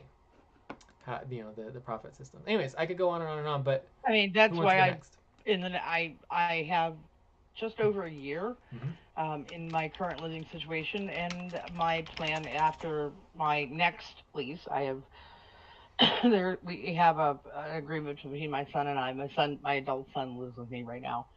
So there's an agreement between my son and I that after my next lease, I'm not signing another lease. He's got to do what he's got to do, and I'm going to become an intentional nomad. Because I'll be 60 years old next year, and I've never owned property. I've never owned my own home. I've never had a piece of land, and I know I never will at this rate, and that's fine. At least in the current, if I keep doing what I've always been doing, and I know I need to make a change, and the only way to do that is to stop paying rent, period. And that means moving into a minivan for a year. I'm lucky enough that I have a job where I can go. I currently work remotely. I can work in the office for a year, park my van there, go work there, save all my money for a year, and then after that year, move into an RV, again, not paying rent. I'm now saving the money for gas and for maintenance, which is still not going to cost me as much as rent per month. So I'm still being able to save money, and eventually over time, we'll be able to get into a tiny home community as a home base, but I can still be a nomad for most of my life, the rest of my life. And that's what I plan to do. And in that, I'm also freeing myself up to be able to be more mobile, to be able to work more with like the Mayday Coalition, and be able to be where I need to be when I need to be there. That's awesome. Very noble. Yeah. Well, Makes my perfect silly sense. caretaker in me does that. Please get focused on the session.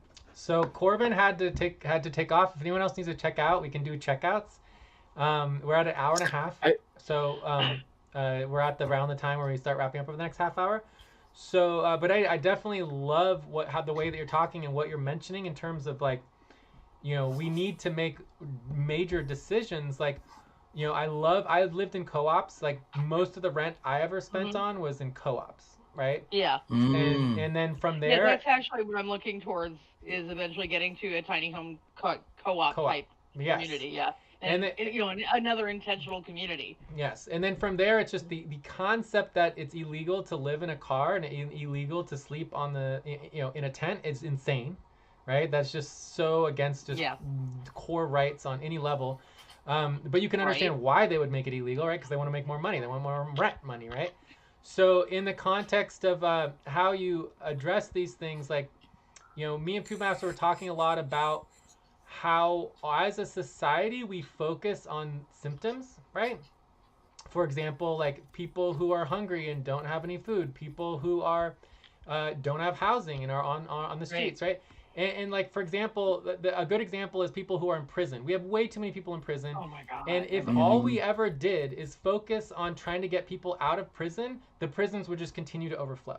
The way that you get people out of prison and to get rid of the prison industrial complex is to focus on people not going into prison to begin with. That is the solution. And that's why we have to rethink our attitude towards homelessness and hunger, all these things, where for me, the focus... Mental health and... mental health, everything. Mental health's a little different because we're all basically crazy, right? Whereas we're not all necessarily homeless. But the idea of being homeless for me is that we need to focus on the probability that someone could go homeless, right? Yes. Like in one of the most important engagements, I feel like that is the ability to migrate, right? So many people are stuck. They can't change their rental situation. They can't move. They're stuck in their parents' house. They're stuck and they don't have, I mean, that's one paycheck. That's basically 1 month away from being homeless, right? It's a step. It's a form of homelessness that is ignored, right? The idea that you have no ability to paycheck away from. They're one paycheck, and most paychecks aren't monthly. They're either weekly or biweekly. Sure, but there's most people are one paycheck away from being. But there's also a lot of people who are basically, whether you're talking about wives or husbands in situations that you can even have domestic abuse and things like that, where they're just stuck, right? Because they don't have a paycheck, right? They're stuck in somebody else's house. And then you have like 25% of the population who are young people that are stuck at their parents' house and live with their parents, right? And so there you have a huge, massive amount of the population that it isn't really about the paycheck. It's the fact that they just have no way to go anywhere because they're dependent on other people for their housing and their food, right? So for me, that is an under categorized statistic. We should know the total amount of the population that can't feed themselves and can't house themselves in the context where they're not hungry, they're able to get food, they're able to get access to food, but they could never feed themselves. They're dependent on other people for their food and their housing, and that's probably a massive amount of the population that we don't even think about. My son is a great example. My son is a great example of that. He's 36 years old. He has been a very independent-minded person. He moved first time he moved out. He was literally right after he graduated high school. Very independent, self-motivated type person. In this economy, though, he's been stuck because what he does, what his passion and joy is music and sound mixing and teaching. But he got screwed out of his college. So he doesn't have a college degree, so he can't actually teach music in a formalized setting because he's not certified. So what, of course, as most artists do, they go into the service industry to make money.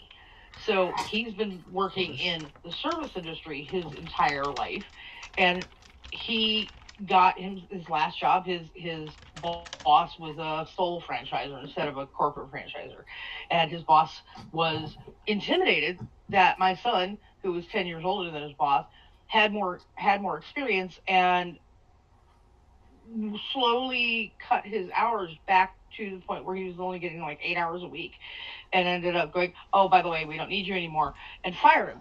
And because he's in a right to work state, which is right to be fired without cause state, he hasn't been able to find a job since then. because any other job in the service industry, they go, you have too much experience, we can't afford to pay you.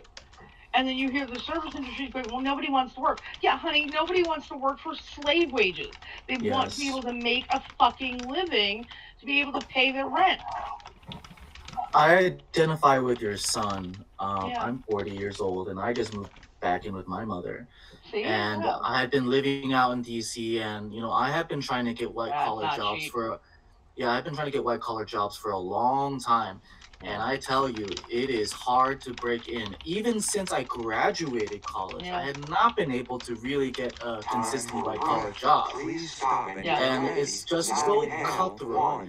And people are just left behind. Like, I came into a poor family, and I did not have any connections. I did not have anything. Right. And I just had never been able to move up. And I honestly am even thankful for that because of my freedoms that I have. Not that I enjoy being poor, but Nobody does. I have been working in the service industry, Yeah. retail for 10 years, service for 10 years, basically. Yeah. And it is so thankless. It is so Oh demeaning. God, it is. It is slave work. And you Absolutely. just look at people like you're looking into a snow globe. Oh, it is. Yeah, that's a good way of putting it. And you just think to yourself, like, everyone in the service has to think to themselves, like, why the hell am I doing this? Why is this the way that things are? Yeah. And it's so saddening. Well, I mean, and that brings us right back to what the minimum wage, when it first came in, what it was meant to actually provide. And it was meant to provide a single wage earner could actually pay for and support a typical family of 4. So the main wage earner, a spouse, 2 children, a pet, be able to buy a home, buy a car, save for the children's education, and also save for retirement on a single minimum wage income. Right. There is not one city or town or township in this entire U.S., in all 50 states, where a minimum wage job, you could even pay rent on a studio apartment. But there's a very defining differentiation of, like, in the fact that what millionaires or anyone making above a certain amount, what was like in the, what was it, like the 60s or the 50s, where the most wealthy people were being taxed 90% of their income. Reagan. That was actually any time before Reagan. Reagan is who changed all of that. Right? So you're talking the 80s. Up to the 80s. Oh, it was up until the 80s. Until the 80s. You're right. That the 80s is when it started to snowball down the opposite way. Reagan ruined everything. People always talk about the golden age, and like people always forget about the way the taxes were being, conducted. The rich actually paid their fair share. Yes, distribution of wealth. Yep. There is no redistribution of wealth now. No, because what Reaganomics was also known as trickle-down economics, which is what we know as supply side economics. And that's why. Because the greedy will not trickle down wealth. They just don't. They hoard it. Period. They get their hands on more wealth, they're going to hoard it. They do not trickle it down ever. They never have, and they never will. Greed begets more greed. Period. Absolutely. That is for sure. Yeah, I mean, scratching for scraps. I mean, for me, the only real solution is cooperative organizing and empowering each other as communities. I mean, I basically feel like I've made my life similar to what you're doing now at 60, where you're getting an RV and everything like that. I basically chose to stop spending money coming out of college. I mean, I went to, UC Santa Cruz, and I did sustainability and basically made UC sustainable, and they did all of that, just whether it's living in the woods or living in cars or doing whatever. That was basically my thing until basically I got, the 2007 came around, the whole economy collapsed, everything was disastrous. I graduated in 2006, right? And then going from there, you just, being stuck at the parents' house. I'm 46, stuck at the parents' house. There's nothing I can really do about it. It's hard to find real jobs or do anything. and it's just like, but at the same time, I put my effort into not spending money in a way where I can put more time into organizing and trying to do what I would call making the world a better place. Basically, how do we build cooperatives? How do we build new systems of value? How do we build new systems of organizing? And most of the work that I do is basically ignored and not supported, which I don't really understand, but it just is what it is. So, but I'm not going to stop. I mean, this is just what I'm dedicated to. Oh, I can tell you why. Yeah. I can tell you why. Yeah. Because that kind of work and that kind of mentality does not benefit the banks. Therefore, does not benefit the wealthy. Therefore, you're not putting more money in their pockets. So they're going to do everything against you. That's why in a lot of states, tiny homes are becoming illegal. What? No But they're way. basically saying a tiny home is like a mobile home. There are states that are literally making tiny homes illegal. That's crazy. Because tiny homes can be purchased out of pocket, yeah. where then you're only purchasing land, which you can pay off in 5 to 10 years, Yeah. rather than a 30, 40, 50-year mortgage. Yeah. Where they keep earning money from you. So it's pressure from banking lobbies that is forcing states to make these laws that makes tiny home living illegal. That's crazy. Wow. Isn't that crazy? Wow. Insane. I'm not surprised at all. I'm not surprised at all, though. I mean, that's just. I know, right? Yeah, it doesn't surprise me, but it's Time also to stretch. what a Please fucking stop. stab in the back. Stand up Yeah. and stretch and move But around for 30 Oh, seconds. a stretch. We're at our stretch again. Okay.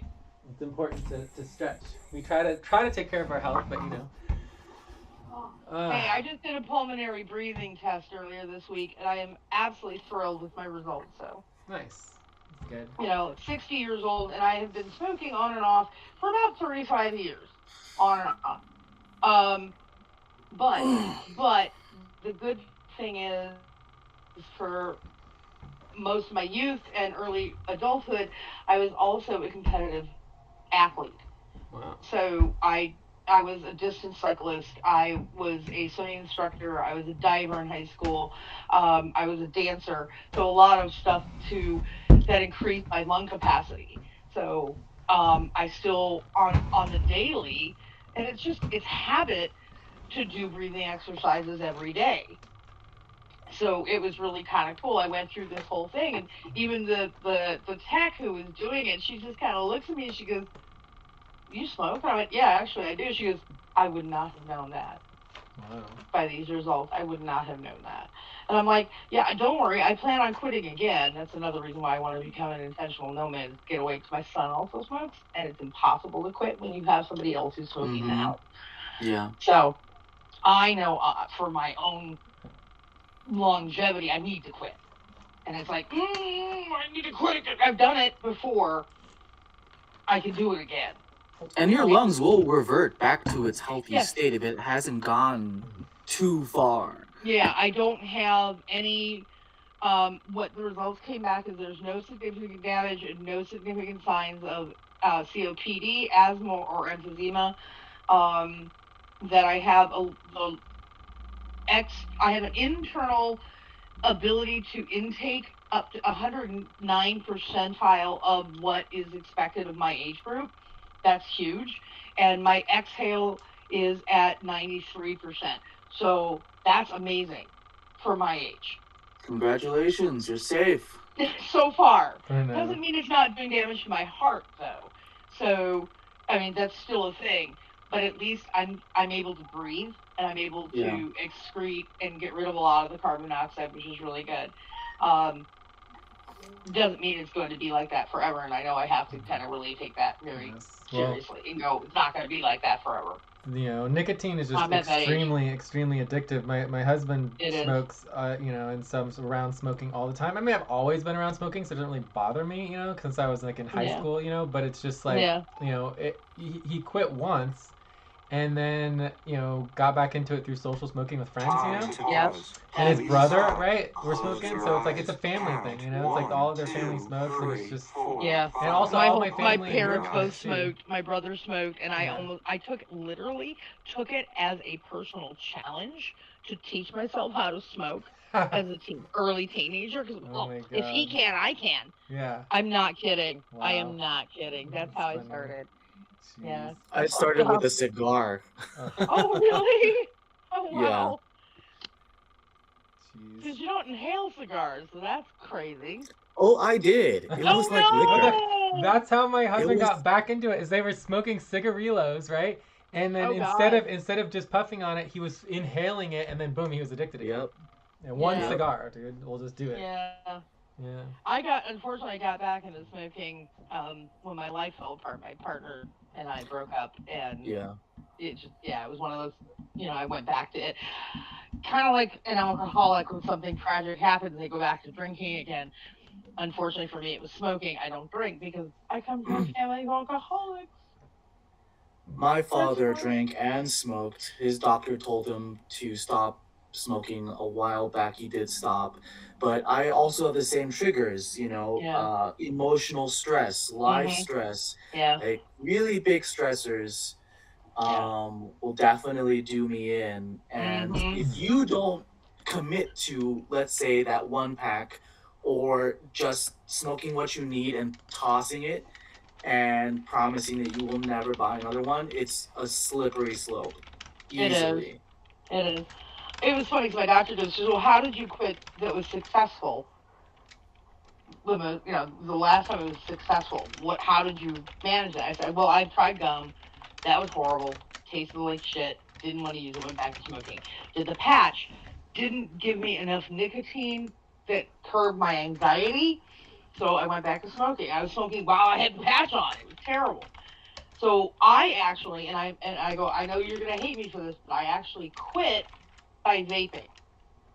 Oh, that's how my husband originally quit too. Is that he was vaping and it hurt so bad. His lungs were like hurting and like all the shit was got. He got paid like $3,000 from Juul for like the lawsuit, the class action lawsuit and everything because it damaged it. And that's how he quit. Is that he basically thought he was dying. Well, what I did it before Juul was a thing. When the blue cigarette and the other one's called Stig to Go that didn't have. It was a little bit different. It wasn't a pod system.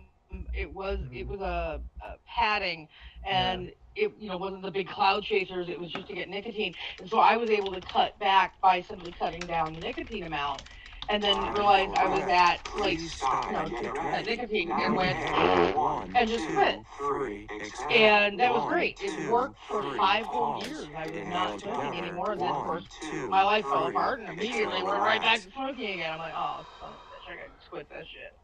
I feel like cold turkey and willpower is the most effective way.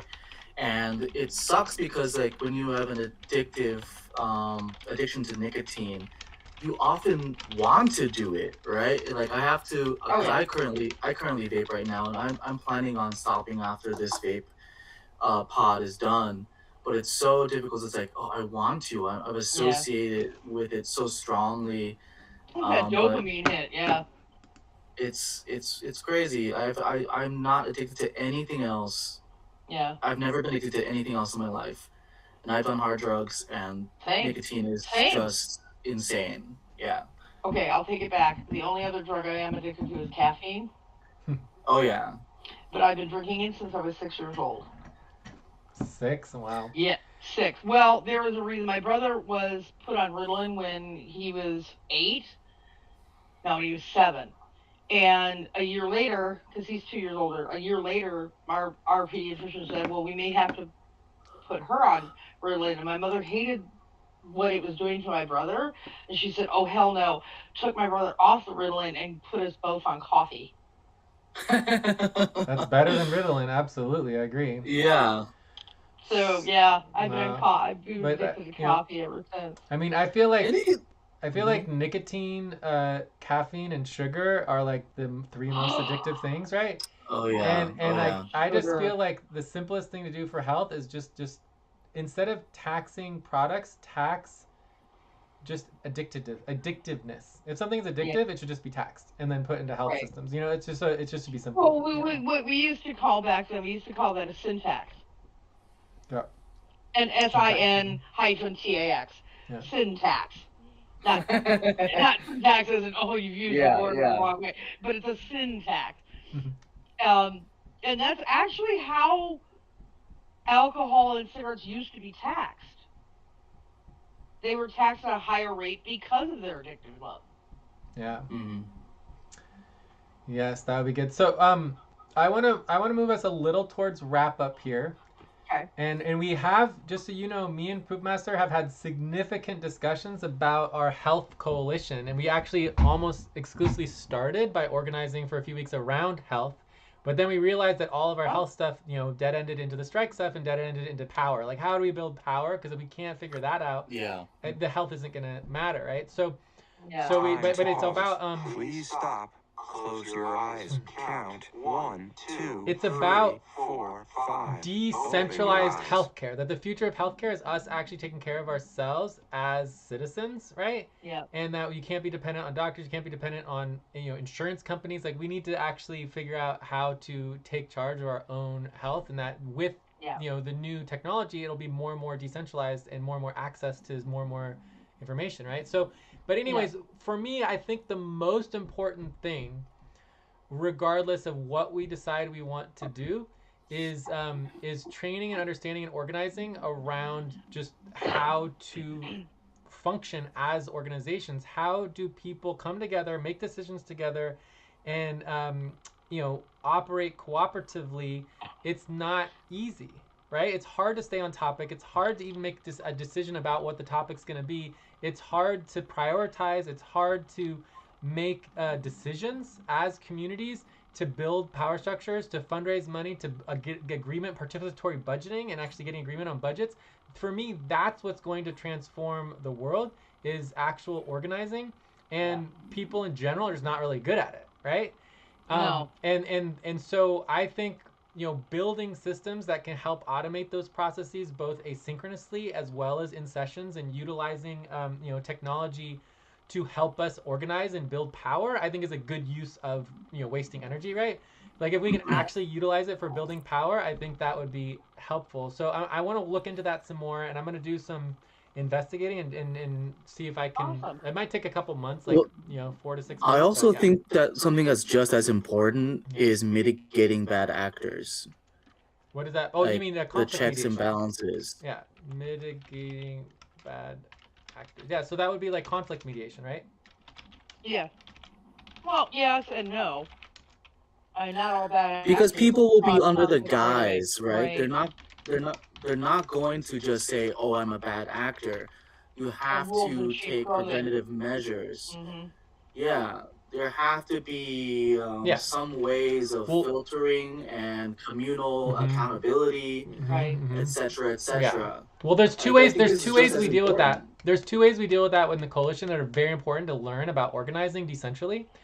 The first one is that I actually, you know, build organizations to be overtaken and corrupted, right? Because the idea of building an organization that can never be corrupted is basically a reverse corruption, right?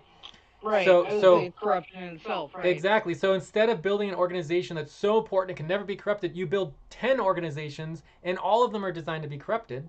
And then through decentralization, you have different power structures Please stop within each organization. And one of our principles is that if, let's say you have a group of 5 people, and those 5 people raise $5,000, right? In our model, the people who raise the money have oversight and decision making on the budgeting processes. And then that helps decentralize the money so that, you know, it doesn't all just go to the same people. The people who actually bring in the money get oversight on how the money is spent. It makes sense, right? So then when you decentralize money and you empower different groups and different people, then you are able to prevent the overtake of a bad actors to take over everything. Yes and no. If the people who are bringing in the money are the ones who are in control of the money, that also leads to corruption. Because if there's, like, let's say you've got an organization of 25 people, but only 5 people are bringing in the money, and only 5 people have control of that money, the other 20 people are fucked. Well, I'm not sure but think about it this way. If you bring in $5,000 to an organization, the organization controls the money. If you bring in $5,000 for a separate project that's not that organization, it's a separate organization already, right? So it's a decentralized model. So if people are bringing in money to organization, everybody should have a say in how that money is spent. And the key is that in a normal organization, the people who bring the money in typically give away power to another group. And the idea is that anyone who's bringing in money should have at least a vote and a say in how it's spent. Yeah, they should have an equal Yeah. vote. Absolutely. Yeah, and on our principles and our model, I mean, we could talk forever about how we organize things, but our cooperative model is a membership-based model. Everyone has equal vote, equal say in everything. And then you have an ownership model under that where the membership can control who owns what, and then you can break down the token percentages and make sure that not any one person has too much ownership, but the ownership is separate from the membership, and membership is primary. Well, yeah, I would say that they would have say over their team. So you've got, again, I'm going to use the same model. Let's say you've got an organization of 25 people, 5 people are bringing in money. Well, that also allows you, with 25 people, you've got enough to do 5 different teams of doing 5 different specific goals, and the person, different money, equal amount of that money, 1/5 of that money can go towards that team, so that the person who brought in the money is the one who's the leader of the team, but again, the team still votes equally. Correct. And the way we look at that is that teams doing more work have a right to get more money for that team to pay themselves, right? So if they are able to do work, it costs them more money to exactly, function. Absolutely, yeah. So if a team is able to do work, they should be rewarded for the work that they're doing. And if another team does no work, they can't just take the money and run, you know? No. Yeah. No. So no, I agree with that. Yeah. Can I kind of paraphrase and say, like, the concept is meant to dilute inevitable risk? Right. Yeah.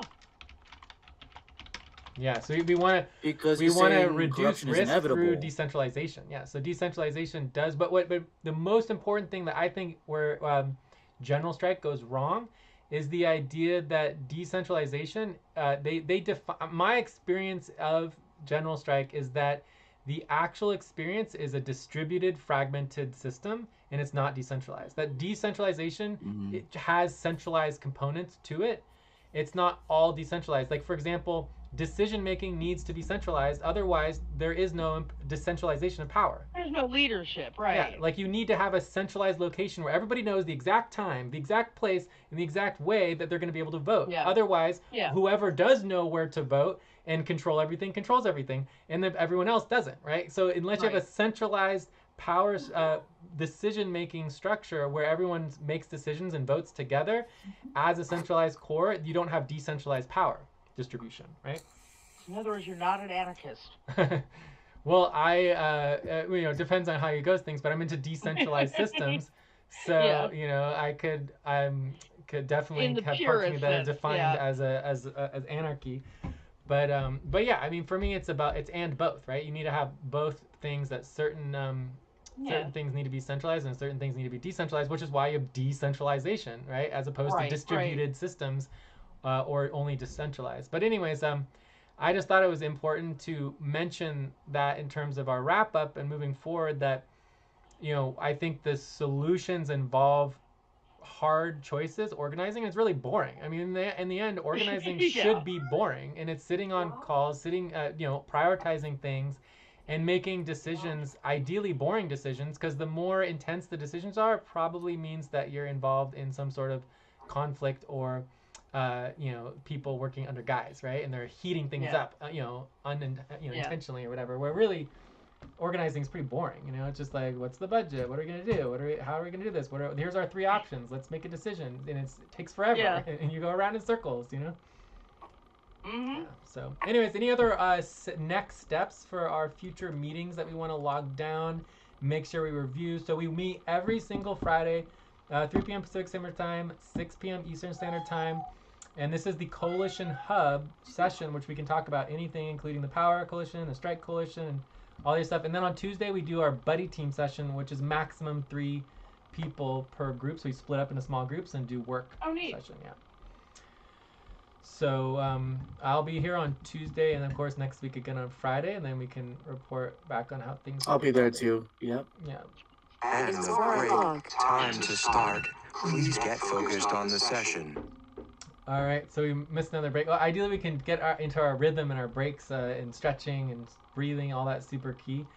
But anyway, if there are any other priorities for me, the discussion items really are just like technology, power, co-ops, identity. We talked into housing and economics, right? I think is very, very Yep. important.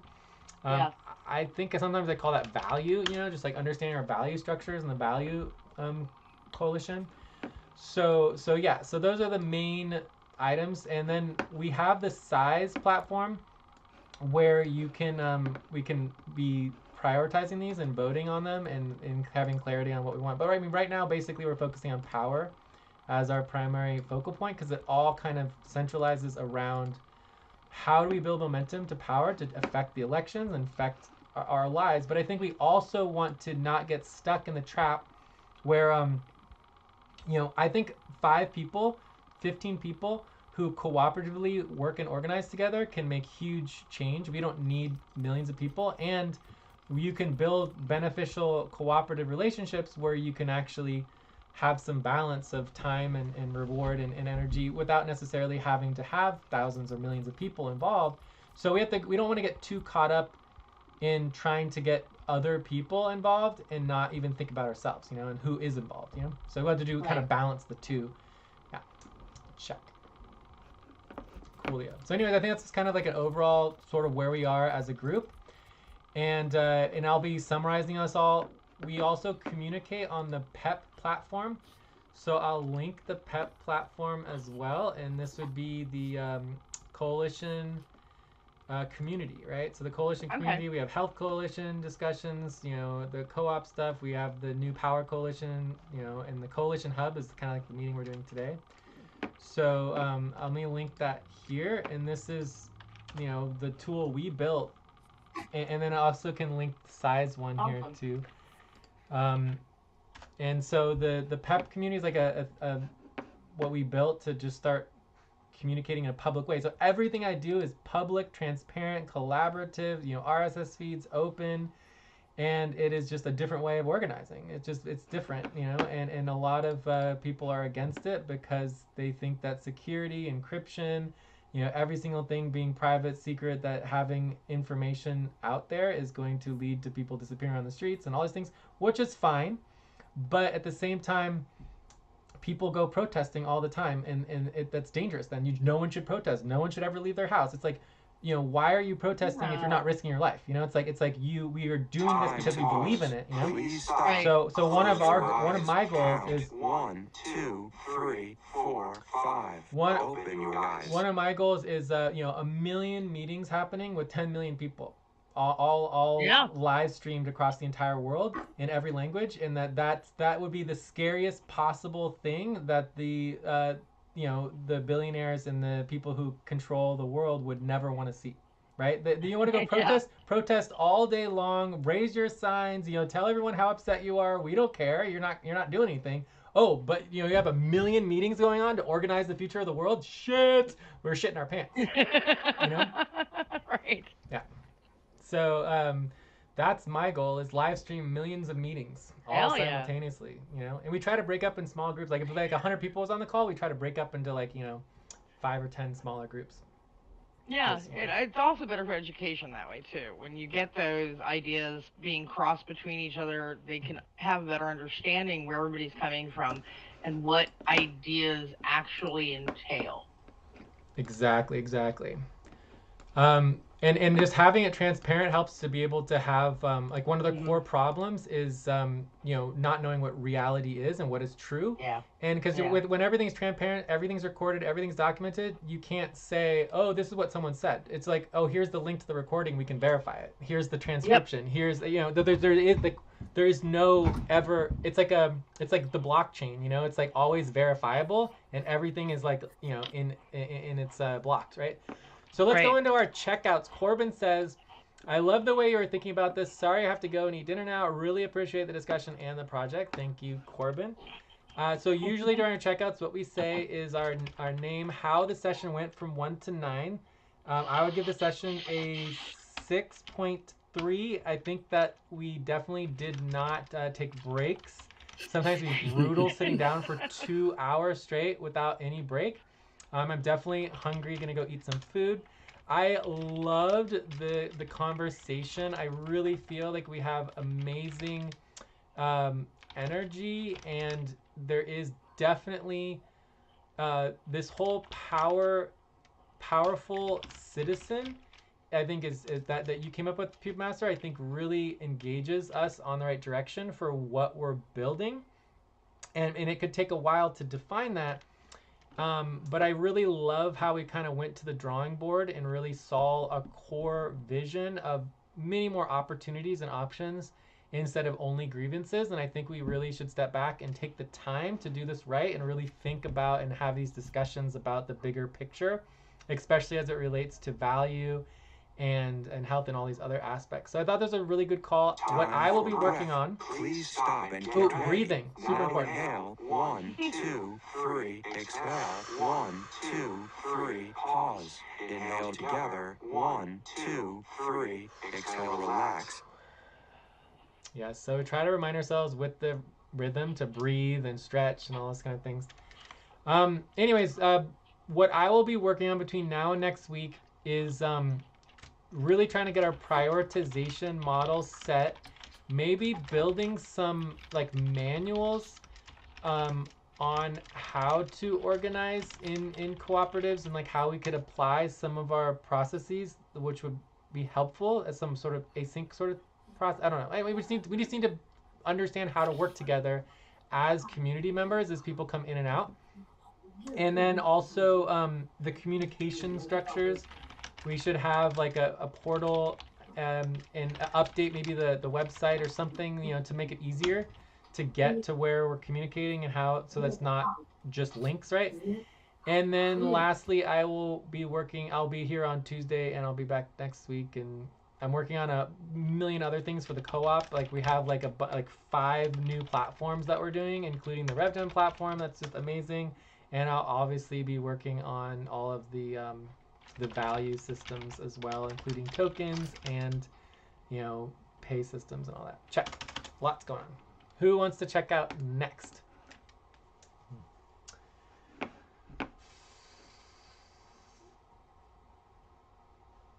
No worries at all if there's anything specific you need, or if you'd like to dive deeper into any Yes, part Flo, of do you want to check out with the number between 1 and 9 how the session went for you and how you thought the session, like what were your favorite parts of the session and what you're going to do between now and next week?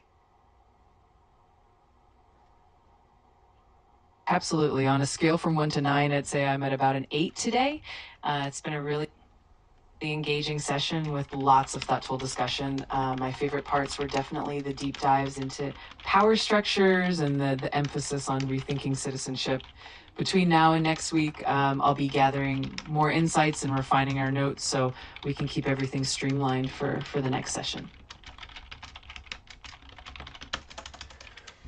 Yeah, I'll help with that too. So Pewpmaster, Raven, who would like to check out? Yeah, I can go ahead. I thought today's session was a 7. I love that we had more people to interact with and contribute. I'm very excited about working on fleshing out the powerful citizen. I think it's very important that we even just illustrate and show what should be an ideal citizen, what should we Time to aim pause. for. Please stop. Close your eyes. But Count. yeah, I 1, would love 2, to see 3, Raven and 4, Corbin 5. here more Open your often. eyes. Wink, wink. Just love to see more perspectives and people excited for change. So next week's the 26th. Ooh, that's Kwanzaa. Interesting. So Yeah. the Tuesday, the Boxing Day. 23rd is like right before Christmas. So, I mean, I'll check in for sure at least for Tuesday and Friday for next week, because it's Christmas is sort of in the middle. So I don't know. We'll see how it goes. Raven, you want to check in? Check out. Were you done? Sure. Pewpmaster? I'll check out. Yeah. Honestly, being my first time coming to this, and I was really excited about it, and it did not fail to excite me more. Yes. So I would probably say on a scale of 1 to 10, I would probably give it an 8. What really excited me were the discussion about co-ops and cooperative intent, and And I really love that organizing in those specific cooperative ideals. I've always felt that that's how humans are supposed to be anyway. We are a social animal, and we need those communities. And I'm so looking forward to continuing more ideas on cooperative living, cooperative housing, cooperative healthcare, cooperative food distribution. Um, yeah, this is really much more focused on an actual means to an end rather than these are great lofty ideas, but nothing happens. Actually breaking it down into co-ops makes it easier to digest and makes it an attainable goal.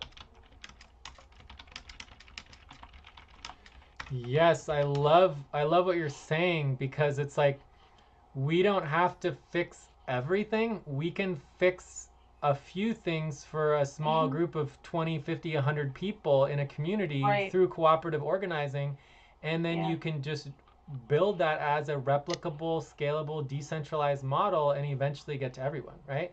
So Yes. it is Absolutely. and it's like you don't have to wait for everyone. You can just boom, do it now with the people who show up, while simultaneously I think one of the key things is that a lot of co-ops build what I would call sort of fishbowl models, where it's just like they're kind of stuck with their own thing and they don't connect. I mean, they'll connect to the co-ops, the International Co-op Union or whatever, right?